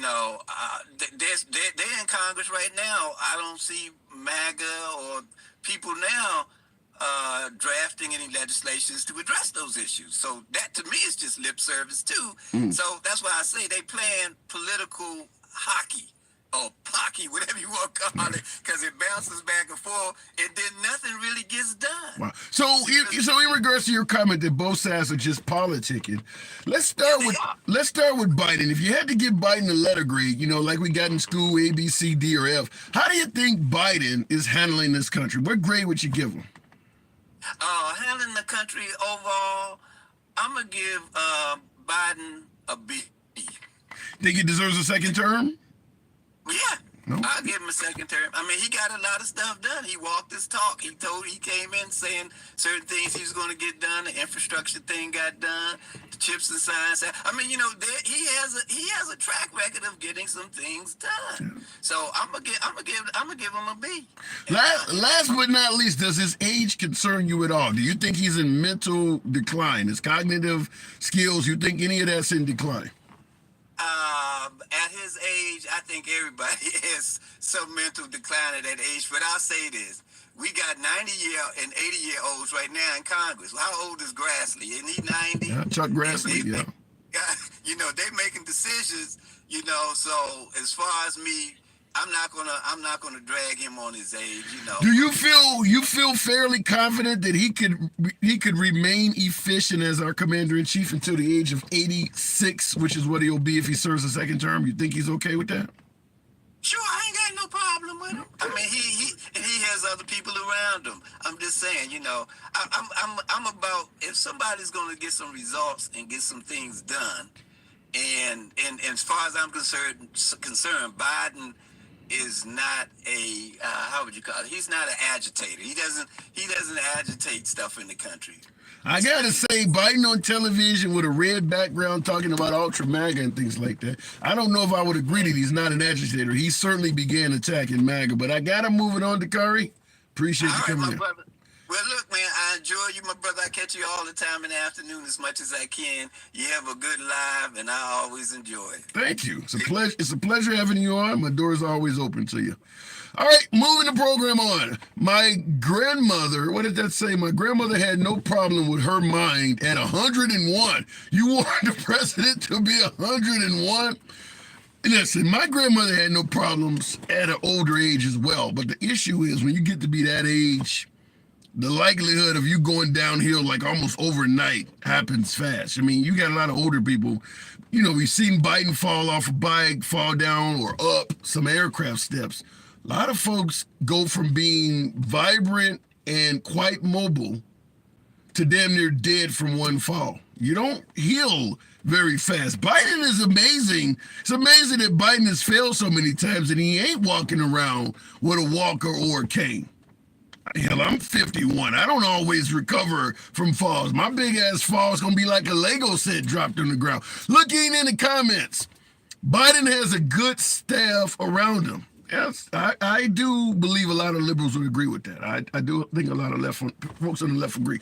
Presidents don't work alone, well stated, similar to the other comment. Joe is trying to give you the first black female president. You guys don't see it.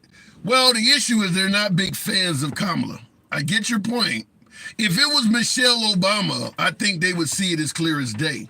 Fact is, there's not a lot of love for Kamala, whatever, Kamala Harris, Vice President Harris. There's not a lot of love for her in the black community. She just happens to be black. Like, I'm not going to put her down there with Herschel Walker or Tim Scott. There's hatred in the black community for them, but there's not a lot of love and adoration for VP Harris among the black community. So I get your point that he's trying to do this and folks don't see it. It's because she doesn't come across like what they want to see. I mean, she does have a white husband, and I hate to go this way, but, you know, she has an interracial family. She has a history of being on the wrong side of some of California's draconian 3-strike laws that locked up a lot of black people. Folks don't identify with her. Whereas Michelle Obama kind of grew up in the hood on the south side of Chicago, and she resonates a lot more. Like Stacey Abrams, who lost for the governorship in Georgia. A lot of black folks like her. It's just Kamala don't resonate with the black community. Looking in the comments, no more talk needs to be given to Michael. That's why Michelle Obama needs to run. It's stuff like that. You know, when the folks on the right start suggesting she's a man, start, you know, not only going after Michelle Obama, but also simultaneously going after the transgender community, while simultaneously claiming, I don't have a problem with the transgender community. I don't have a problem with black women. Comments like that make it hard for folks to believe that. And there is no shortage of folks on the right, particularly my beloved MAGA, that often throw around that they believe Michelle Obama is a man. That would really be helpful to her if she ran for president, because it's all over right-wing social media pages and blogs and outlets. It's all over there. I mean, the dislike for Michelle Obama, pictures of her looking like a monkey and things like that by people who would swear up and down they love black folks, got plenty of black friends, but this stuff is all over social media.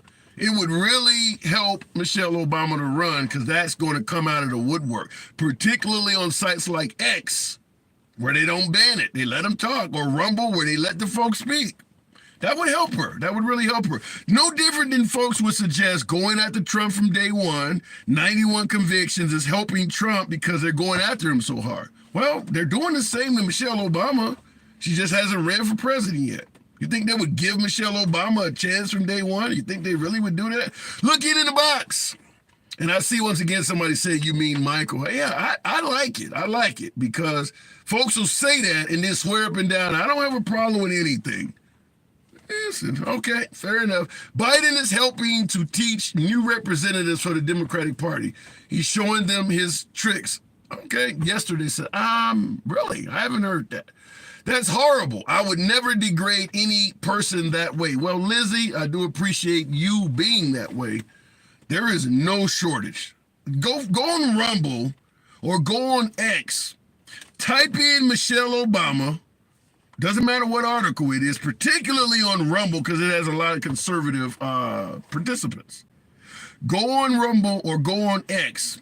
Type in Michelle Obama, and I guarantee you, without even knowing the article, knowing what it's about, or ever seeing it in my life, I guarantee you there are conservatives in there calling her a man. Guaranteed. particularly on Rumble, but certainly likely on Elon Musk's version of X as well. It's all over the place. There's no shortage of... Hell, I just mentioned her name a couple times here, and I got at least 5 people. At least 5 people that already done it in my tiny-ass corner of social media. Imagine on a big site like X. No hatred toward the LGBT community. No hatred towards blacks, women, or Michelle Obama. They all love her. They just like to call her a man. Going back to the box. Appreciate you folks that are tapping the screen. You know how we run the program. It is completely uncensored. MAGA are the preferred guests. Liberals are welcome as well. Chief Spidey, good afternoon. Welcome to the program. Michelle is a very smart woman. I do agree. That's disgusting. Those people are emotionally stunted. Well, there's a lot of them if you think that way. Chief Spidey, good afternoon. What's up, man? It's been a long time since I've been on your live. I appreciate you coming back. Do they want to fix the border right now, or is it playing politics? Well, I'm a conservative, and I'll tell you right now, these Republicans, and I don't consider a lot of them conservatives. I thought you were about to say these nuts the way you said that. These Republicans. No. Keep going. Keep going. No, they don't want to fix the border. I'm going to give you some things to think about because I've been doing some research and some things don't make sense about the border. Now, we can talk about how they had a comprehensive immigration bill that even the Border Patrol said, this is good. This is something that would really help. Why do you think they don't want to do it? Well, because their God King, the orange Cheeto Jesus, said don't do it. Now, you're conservative. Did you support Trump on either run 16 to... No. We talked about this before. He's a disgusting, immoral pig. I would never support... I voted for John Kasich. Wow. I would never support somebody that bad. He is not a conservative. He is a disgusting, nasty person, and I would never support him I would never vote for him for anything. I wouldn't vote for him to clean my toilet. Damn. Now, as a conservative, Trump gave you the rolling back of Roe v. Wade. You don't give him any credit for that? Oh, well, all right. So we're bouncing off of immigration, but let me say something about Roe v. Wade. Okay. Roe v. Wade. Since that was done, 11 states now have abortion in their constitution. Yeah. 14 more states are in progress. By 2025, the end of 2025, half of this country will have legal abortion in their constitution. I don't think conservatives expected that kind of reaction. Because now they can't fix it. I mean, red states like Kansas now has abortion in their constitution that they can't change. That's well said. So they're going to have more abortions than ever before. Damn. And all that is at the hands because conservatives so scared of losing the white race, which this is all about because the You sure you were conservative? Yeah. You're reading out the wrong book. Wait a minute. You said the conservatives. You're talking. Go ahead. Let's talk about conservative values. Okay, small government, fiscal responsibility, self-governance, letting the people govern. This has nothing to do with abortion, has nothing to do with guns, has nothing to do with God. Those are not conservative values. Any conservative that says liberals don't have guns is an idiot. Because I'm in Oklahoma and there's a lot of liberals with guns. Yeah. So it's just a stupid mentality that the Republican Party has hijacked to call conservatism. I actually had a lady come to my house that was running for state senate. She was a conservative, and she knocked on my door. And I was like, hey, I knew who she was. I was like, hey, how you doing? And I told her, I said, well, so tell me about your son. She goes, well, I'm a conservative. I said, okay, well, tell me what does conservative mean to you? And the first thing she said was, well, I'm pro-life. I said, well, I'm sorry. That's not a conservative value. Really? Conservatism. Explain that. Huh? Explain how being pro-life is not a conservative value. It doesn't fit into the conservative political ideology. Has nothing to do with small government. Has nothing to do with fiscal responsibility. nothing to do with self-governance. Has nothing to do with getting the government out of people's business. It's a moral decision. And, you know, if someone's going to tell me conservatives don't have abortions, then another thing, they're pretty dumb. So I think you're incredibly, I think for a conservative, in a, you know, an admitted conservative, you are incredibly reasonable in your, listen, as someone that leans left, I agree with a lot of things you're saying, but it's something, the things you're saying you virtually never hear coming from traditional, typical, I won't say traditional, but typical conservatives, because you sound like you're pretty much pro-choice. Well, I am, I'll tell you, I'm a Christian and I don't believe in abortion, but I don't believe that it's my business. You know, their decision will be between them and their maker, not me and my maker. When I go up for judgment, I'm not going to be told that whether I killed any babies or anything. That's not going to be part of my judgment. Number one, I'm a man, and I really shouldn't be making a decision about a woman's health care. Wow. But I'm not the one gets pregnant and has to make that decision. And I know that 99.9% of the time, it is a horrific decision for a woman to make. So I would prefer to stay out of that. It's not for me to decide. That's something that's between that potential mother and not. My personal beliefs is that viability of a fetus is around 20 weeks. That's what science says, because that's when they can. So what about past, exactly where you're going, what about past the point of viability? If a woman wants to have an abortion, let's say in the 5th or 6th month, would you be okay with the law preventing that? For me, I would say only in the case where the mother's life is in jeopardy. I think for me, the womb is more important than the child, because if you protect the womb, then then the mother can have another child. Wow. If that child is threatening the life of the mother, that fetus, then I would say that the womb is more important than the fetus. Okay. It's interesting you say that, because your state is very pro-life. You're in Oklahoma, right? That's a very pro-life state. Our government is, but there's a lot of people in our state. But I want to go back to the immigration thing real quick, because I know I don't have much time. You got a lot of people going to be waiting to get on here. But I want you to think about a couple things. Sure. That it costs for a person to come up from South America, it costs anywhere from $1,000 to $7,000 for them to make that trip. Okay. And these people are coming from the most poorest countries in South America. In this entire. So the obvious question is, where did they get that money? Well, it's not just that. During Trump, the amount of people that were coming over the border was, I think they said it was around like 440,000 a year.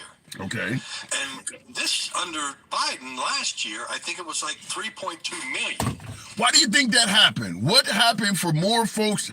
That's my question. And where did they get the 3.2 billion to almost $15 billion to make that trip? That's a lot of money. So what you're suggesting, so make sure I'm getting clarity. So what you're suggesting is the inflated number under Biden may just be a ruse, where they may be somebody using propaganda or false talking points. What are you saying? No, I think they're real. I think that somebody is funding it. Somebody is funding these people. Because you remember, where's all the Haitians at? At one time in the beginning, there was like 10,000 Haitians bum rushed the border. We never had that many Haitians come up at one time. And now all of a sudden there's 10,000 Haitians. So, but think about that though.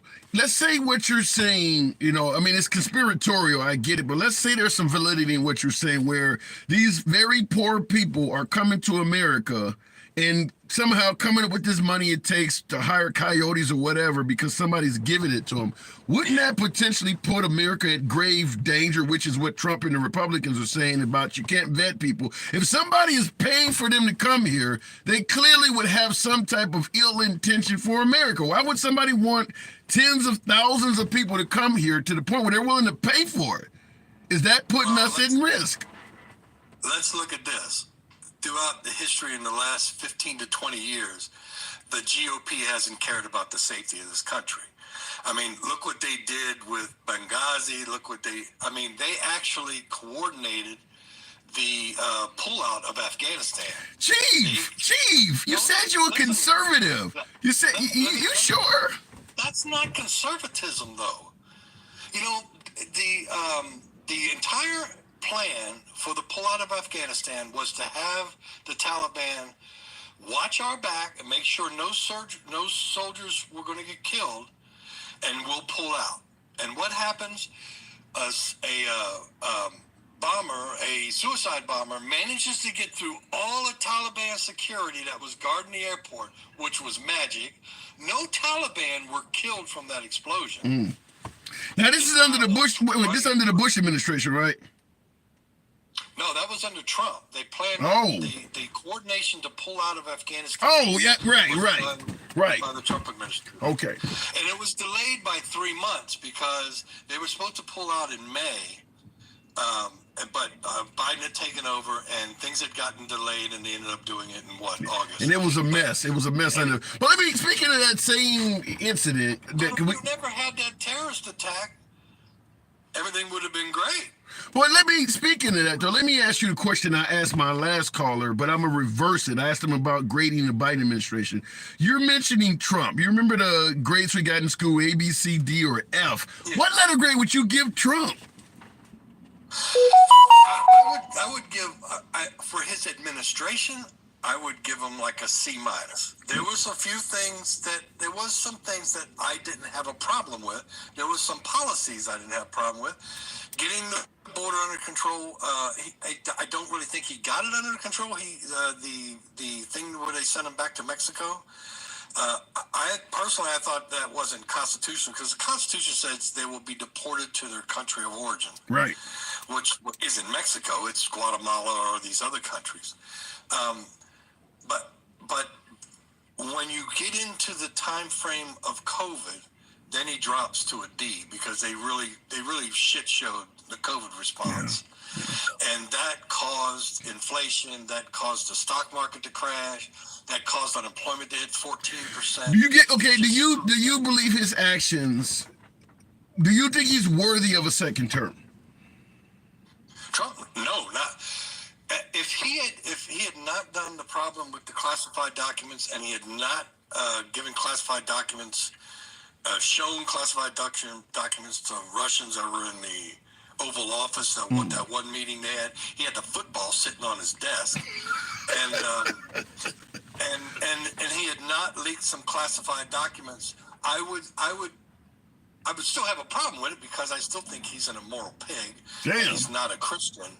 But if the people voted for him, I'd be like, all right, here we go. I got to move it on, but I want to interrupt you real quick. What letter grade would you give the Obama administration? Oh, Obama? Yeah. A-. I thought he did great. What about Biden?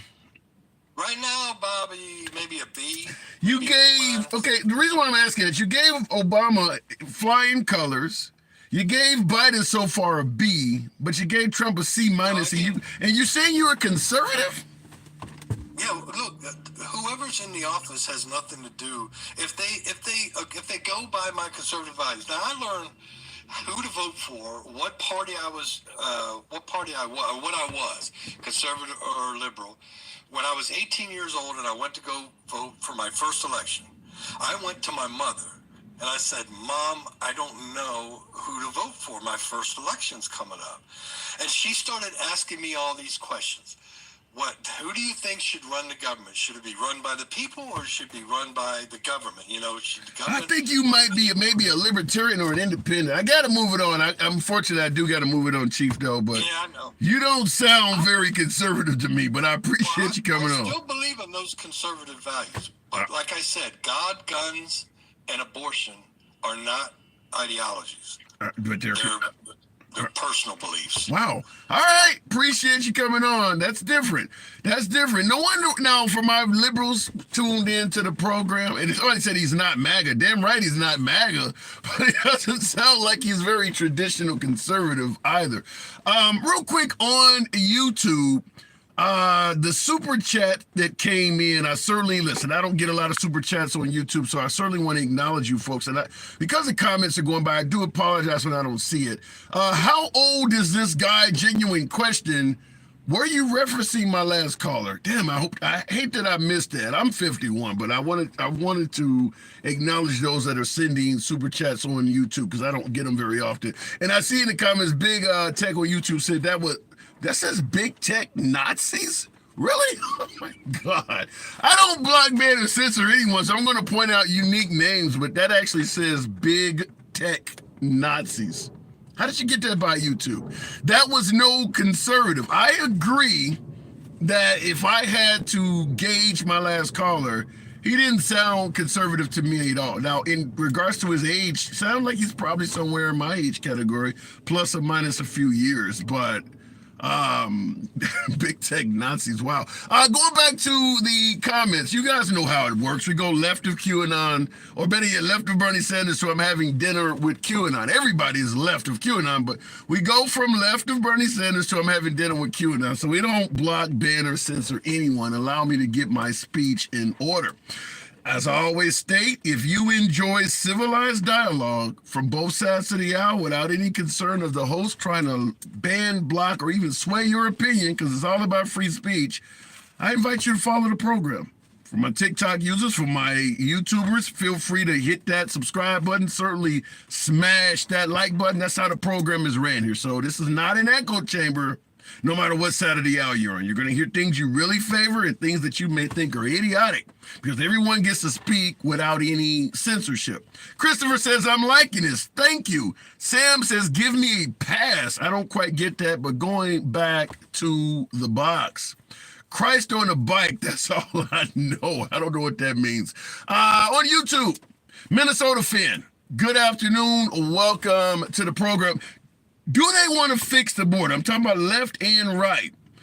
Right now in 2024, is there any sign that they actually want to fix the border? My last caller did not come up, so we will move the program on with Nathan Strong. Good afternoon. Welcome to the program. Do they want to fix the border, or are they just simply playing politics? Nathan, what say you? Good afternoon. Hey, how you doing? What rules? I'm just hanging like Jesse Jackson at a Klan meeting. So what I'm asking you is, do they seem like they want to really fix the border? Yes, I do see that, because that was a running point on Donald Trump. And if you remember correctly, Biden ran off of open borders. How do you say, okay, what did Biden say in any of his campaign speeches to lead you to say he ran on open borders? Explain that. Because he was saying, yes, people come. We'll allow you in. Kamala said the same thing, if you remember correctly, and then Biden gave it to Kamala to look at it, and what did she do? Yeah. Nothing. I don't disagree with that. I don't disagree with the fact is Kamala was saying there was no problem at the border for quite a while. But right now, while the liberals are willing to work with the conservatives, why are they not approving this bill that's on the table that actually would do something about the border? The same way liberals didn't want to work with Trump when he wanted funding for the border. So are they doing both hand in hand? So what are they doing? I mean, you got to echo. You're doing everything else. I'm sorry. I'm driving down to the road. Driving down the road. Okay. But yes, they're doing it out of spite.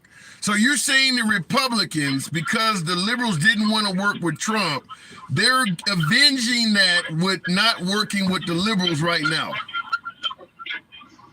Well, liberals didn't want to work with them at first. I mean, they kept on saying all they wanted to do was impeach Trump.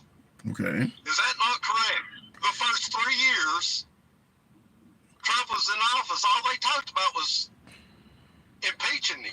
I I mean, I get your point, but what you are saying is that the folks on the right are now doing this out of revenge for what happened to Trump. Am I hearing that right?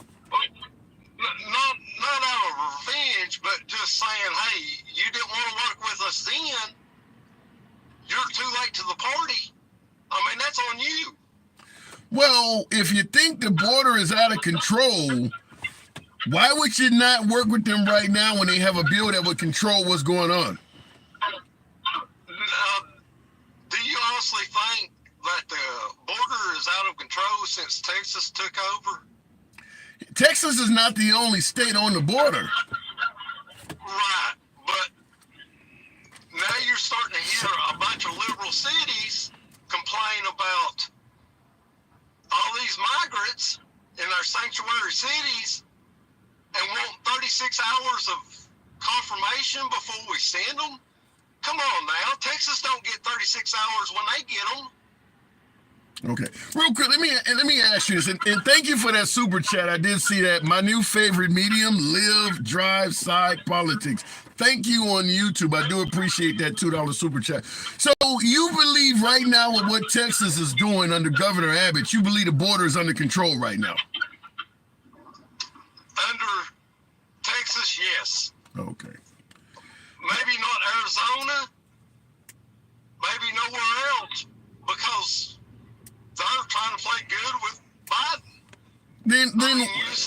Then why not implement? If what you're saying is true, then why not implement the border bill? And I see in the comments, Christopher on YouTube says, go ahead. Implementing the border bill has nothing to do with the border. It is for funding for foreign aid to Ukraine and all these other wars. I mean, I don't know where y'all don't get that. You don't think what's in that bill would do anything about the border at all? No, it's 100% for foreign aid. It is zero for the border. Have you read the bill? You don't favor. Look at the bill, and you tell me where it has anything to do with our border. All it is foreign aid for Ukraine. Catch and release. It would the bill would end catch and release. That's in the bill. You don't think that's a good thing at the border to end catch and release? Hey, don't you think Biden can do that with a swipe of an ink pen? It can also be done with the bill. But which one's easier? With a swipe of an ink pen, ain't it? It ain't hard to sign the bill.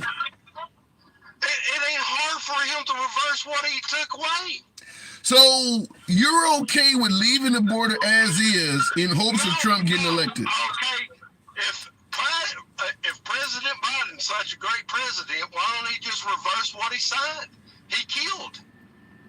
What do you mean reverse? That's what he took away the executive order. You remain in Mexico and catch and release. And all he has to do is reverse it with a swipe of an ink pen. But why would you favor hold on? Why would you favor Nathan? Nathan, why would hold on? Hang on, Nathan, hold on. Why would you favor an executive order over an act of Congress that has a lot more staying power? Because it is funding Ukraine. Us taxpayers are tired of funding Ukraine. Okay. They are absolutely going to lose. We know this war, there is no way Ukraine's going to win this war. So we're throwing money away. We're not keeping Americans first. That's the biggest problem with this whole bill. What happens to Ukraine if they do what you're suggesting? What happens to Ukraine? The most corrupt country in the world?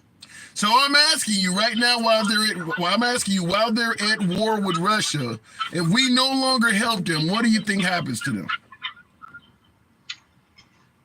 They fend for themselves. How do you think that'll go? I mean, why should we support them? I'm asking. We're the most hated Americans in the whole world by every country. Are you talking about MAGA, or are you talking about us as a country in general? Outside the country in general, People hate Americans. Why? Why do you think that? But, huh? Why do you think that? If you pulled any kind of military at all, you would know these people hate us. We are,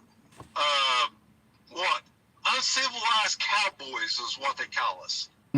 How do you respond? Now, Naomi in the comments heard your comment about saying that people hate America.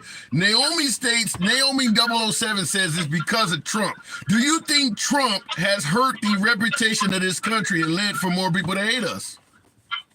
Can you say that about Schumer and Pelosi? I don't think most international folks know who Schumer or Pelosi even is. Yeah, but they control a lot of the Congress and the Senate. Okay, so you think under President, they don't hate President Obama, and Schumer and Pelosi was in power then. But, I mean, it's all a political thing. I mean, we was all behind Obama. We were?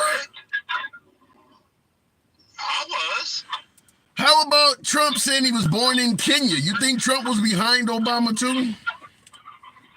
Well, I mean, that's still yet to remain. We're still saying things Trump's still right on. He was right on things. So you saying it is a possibility that Obama was born in Kenya? There's a possibility for anything. What makes you think that guy might be born in Kenya? Has a birth certificate been produced? Okay, fair enough. Do you think Michelle Obama is a woman? That I think that's a little far-fetched, but A little? I A little? yeah, well, I mean, you know, not trying to rile anybody up, but I think you're past that point, Nathan, but it's certainly a pleasure having you. I gotta move it on. Go ahead. what I'm saying is Americans are blind to what of the past happened. I know I'm black. I get it. They are blind. I agree with you 100%. Last word on you. Go. I mean, you don't think Schumer saying FBI has 6 ways to Sunday to get Trump? I mean, you don't think that ever people don't hear them words, but they refuse to hear them? What's the difference though with Schumer saying there's 6 ways from Sunday to get Trump, or Trump saying I'm gonna be a dictator on day 1? Do people not hear those words? Well, the words dictator, and then he come back and he said, yeah, there's one thing I'd do as a dictator if I was. Drill, baby, drill. But y'all seem to think that, oh, I'm a dictator. That's it. No, he said he was going to be a dictator. They're not making it up. He said it out of his own mouth.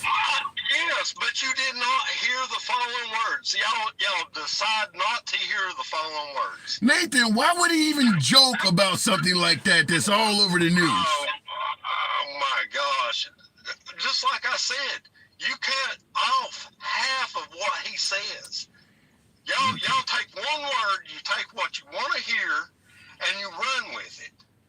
That is not what it meant. I swear it don't. Nathan. He's not going to be a dictator. There's no way.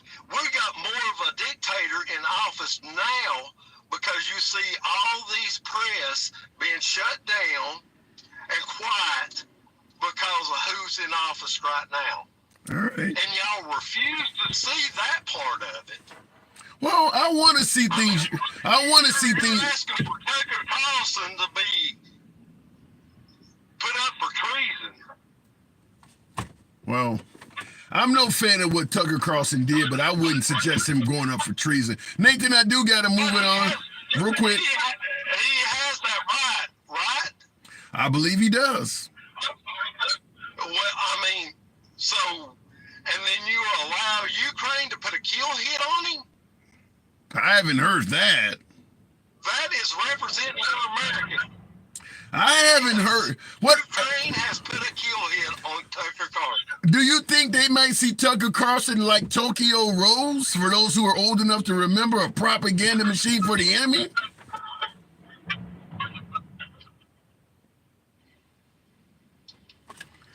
right, Nathan. I guess go ahead, real quick. Okay, obviously my last caller got a signal issue, but Nathan, very controversial. Certainly a pleasure talking to you regardless. So Nathan, understand, looked like you had a signal issue toward the end. You are certainly welcome back on the program anytime you want. What do I say, folks? It's never about having to agree or disagree. It's about free speech. We don't try to dictate or limit your time or control what you have to say. It's all about what you want to speak. Looking in the comments, I didn't word it right, but looking in the comments, that's who Trump is propaganda for. Russia, says Kendrick. Yikes.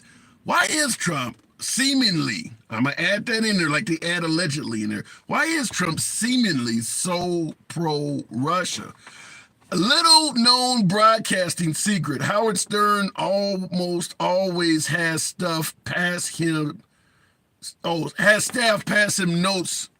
Him on time. Well, I'm sitting in the damn car. Ain't nobody passing me notes. I don't have Ed McMahon sitting over to the side. So I do appreciate the input. Smash that like button on you for you folks on YouTube. For my TikTok users, feel free to tap the screen. 25,000 likes is possible.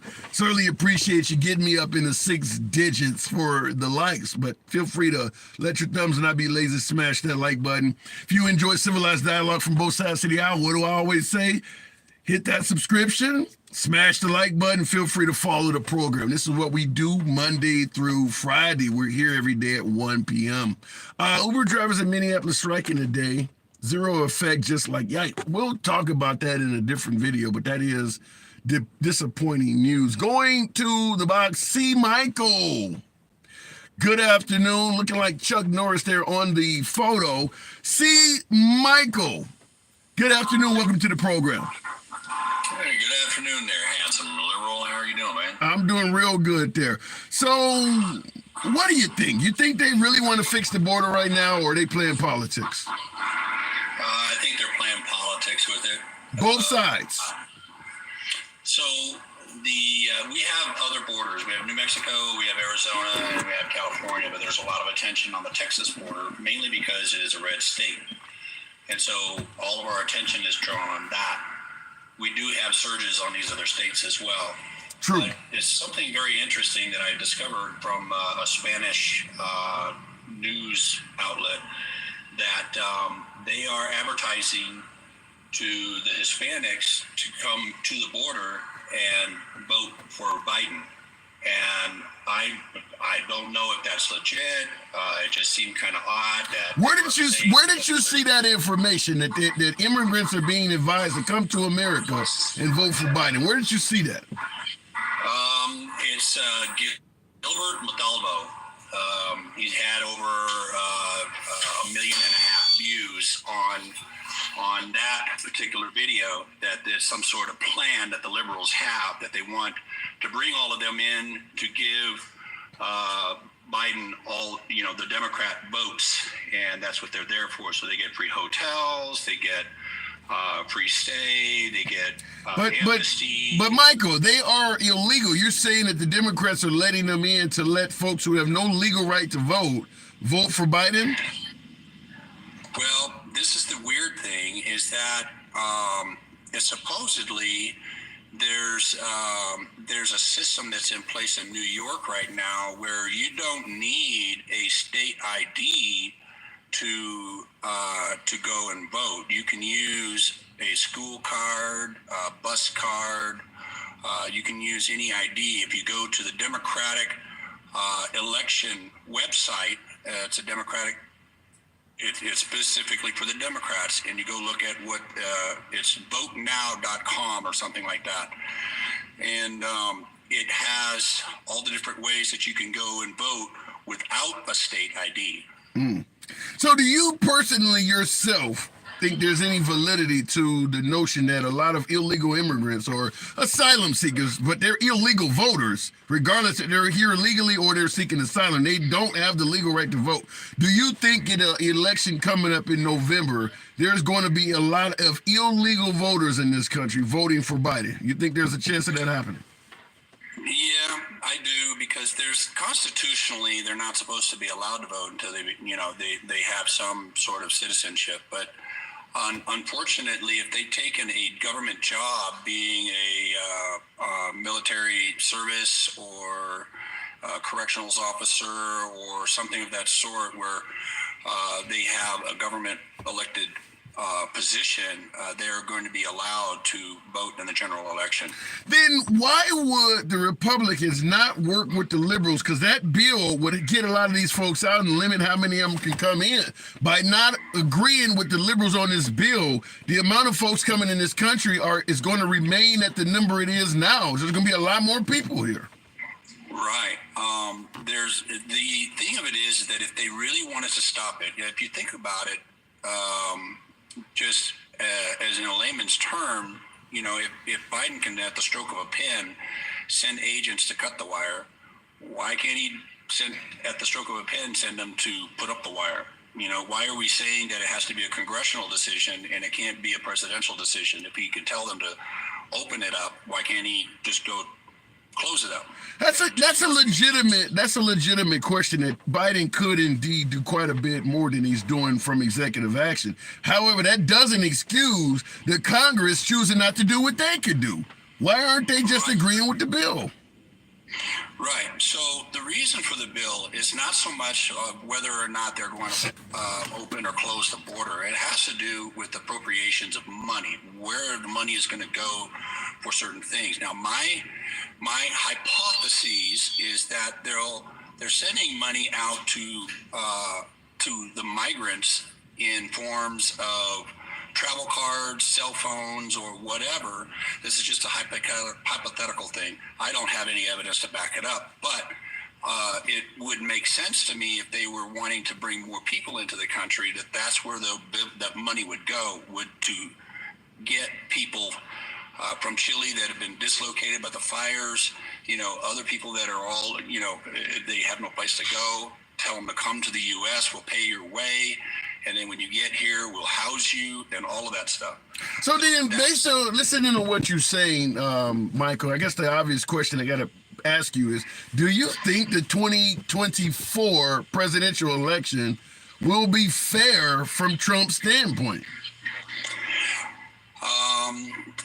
I think in this world of my thoughts, of what I think, just from my opinion, is that if Biden had such a powerful win on the last election, 80 some odd million people to vote for him, why is it so important to increase the number of immigrants into the country and offer them whatever benefits and tell them to vote for Biden? That would kind of seem kind of nefarious to me, that perhaps but Michael, you're going by what you've seen on one social media platform. There is no solid evidence that Biden is telling immigrants, or the Democratic administration is telling immigrants to come here and vote for Biden. If I see more of that, I promise you I'll concede that point, but I haven't seen anything. I haven't even seen people in my chat that are MAGA saying that they saw something like this. Right. So because most of the people don't speak Spanish, you're not going to really find it, because you're not scrolling through Spanish articles. Come on now, Michael. Jeb Bush spoke Spanish. There's plenty of MAGA that can interpret Spanish and get the message out. I don't think Spanish is that big of a language barrier in America. I understand that, but not very many of them do. And I don't know if the one that I saw had translation captions, and that's how I figured out what was going on. I don't speak Spanish. I do have a little bit of Spanish, but if I see it, like I said, Michael, if I see it, I'll be the first to point it out and talk about how ridiculous it is and how bad it makes the liberals look. But to me, that sounds like the QAnon cables. It's Gilbert Moldalvo. That's who's on TikTok, and he's got millions of viewers for his stuff. And does he lean right? He leans left. He's hardcore on the left. There's been a lot of people that have commented on his stuff, and they said Trump 2024. And, there's a lot of people on the right that have seen his stuff and commented on it. But I don't know if we're really bringing it to a platform to get their attention to say, hey, check this out. Is this a really legit thing that's actually happening? I don't know if it is, because I discovered it yesterday, and I just thought I'd come on. If you could, or anybody listening that could, send me the link. I need to see that, especially the part where you said that person leans left. That don't sound like material that would come from somebody leaning left. That sounds like somebody not only coming from the right, but fairly far to the right. But Michael, I do got to move it on. I want to see that, though. We can talk about that in the future for certain. I would like to have you back on to discuss it, but I do got to move it on. Not a problem, man. I appreciate you having me on. Spot on. Appreciate it. Thank you. Real quick, on the YouTube side of the hour, wanted to acknowledge Hunter Rouse for the super chat. And the question, kind of off topic, but certainly with a super chat, I'm going to respond to it. What do you feel about cops? Oh my, that's off the topic, but it's a strong subject indeed. Police are human beings. Fact is, a lot of police serve the public for the same reasons you and I go to work. They just want to earn a paycheck. So they even have laws in the book that suggest that police do not have to put their own life at risk to defend you. They don't legally have to serve and protect, even though it's written on the side of their car.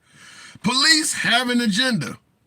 Police are human beings. There are good ones, there are bad ones. In regards to, let's say, mistreatment of minorities and racism and things like that, listen, I don't have assets. Just like with the election, when folks say the election is stolen and it's legitimate, whatever the case may be, I'm a regular, average, everyday American citizen, just your average Joe. I don't have access to information, of what's going on in every department all over the country. But there are no shortage of police who have actually served themselves, particularly African-American cops who will tell you, I've had to talk with my own kids. A lot of black cops admit that what African-Americans are complaining about is actually true. A lot of black cops will say they even face it while they serve on the force. And we know there's a such thing as the haves and the have-nots, and the have-nots like to make a lot of their extra money from, or the haves like to make a lot of their money from the have-nots. So a lot of folks, like in Ferguson, Missouri, where they were giving these folks all these non-discretionary tickets, jaywalk and all this other bullshit to raise revenue off of the poor. There's some bad cops out there. I don't buy into the notion that 99% of them are good and just want to go home to their family. I would never buy into that. 99% of priests are not good. There is no group of people in existence on earth where 99% of them are good. If you put 100 people together, I don't care if they're cops, Christians, folks that work at the gas company, out of that 100, 99% of them are not good. So I'm just going to tell you, police are regular, everyday, average people subject to all of the same corruption, greed, and violence of anyone else. Nevertheless, there is a common phrase that goes, power corrupts. You give this group of people additional powers and people use it for corruption. There's probably more corruption in police departments than there is in your working or employment industry and mine, because they have power. They know who they can abuse and get away with, and it's not just all black people or brown people. Prostitutes, women, loners, homeless folks, people who are not going to have credibility in a court of law. So a lot of cops that have a lot of free sex from women of the evening, because nobody's going to believe a woman that sells sex was abused by a law-abiding cop that is decorated. So it happens, it actually happens. I think we sugarcoat law enforcement for the simple fact that we want crime in this country under control. Just think of the likes of Dirty Harry, for you folks who may be old enough. We knew what Clint Eastwood's character, Dirty Harry, was doing was actually a violation of the law. But as long as you're doing it on criminals, nobody gives a damn. Which is why a lot of folks meet an unsavory ending in prison and nobody gives a damn. You're a criminal. Hey, if you don't like it, you shouldn't commit the crime. So people don't care what happens to bad people. If you come in this country illegally, and Governor Greg Abbott sends you up to Chicago in the middle of a blizzard with no clothes on, you should have thought about that before you came to the country. Folks don't care what happens to folks that are criminals. That's a fact. I get folks on the show all the time. When I bring up what Governor Greg Abbott is doing with immigrants, lacks humanity on a lot of issues. I get he wants to draw attention to the problem. Fair enough. But some of the stuff he is doing is outright inhumane. And when I tell this and discuss this with my beloved MAGA, the response is they should have thought about that before they came here. So a lot of folks don't care if you're violating the law. And that also allows the cops, in response to that question, it allows them to violate the law because they know certain people, if I mistreat this person, nobody's going to care that I did it to them. If they report me, nobody's going to believe what they're saying. That does happen. Nevertheless, I do appreciate the 130,000 likes. Absolutely a pleasure, certainly for you folks on YouTube that enjoy this type of dialogue. The subscriptions and the smashing of the like button is always a pleasure. Nevertheless, it is a lunch break live. I'm here Monday through Friday, 1 p.m. If you enjoy this type of conversation without any blocks, bans, or censors on folks who speak and may be opposed to you, you're in the right place. Follow the program, click the subscription on YouTube. It's your boy Tim, the Handsome Liberal. I'll see you tomorrow. Thank you on YouTube for those super chats. Absolutely a pleasure. I do appreciate the generosity. Catch you guys on the next show. I got to get back to work.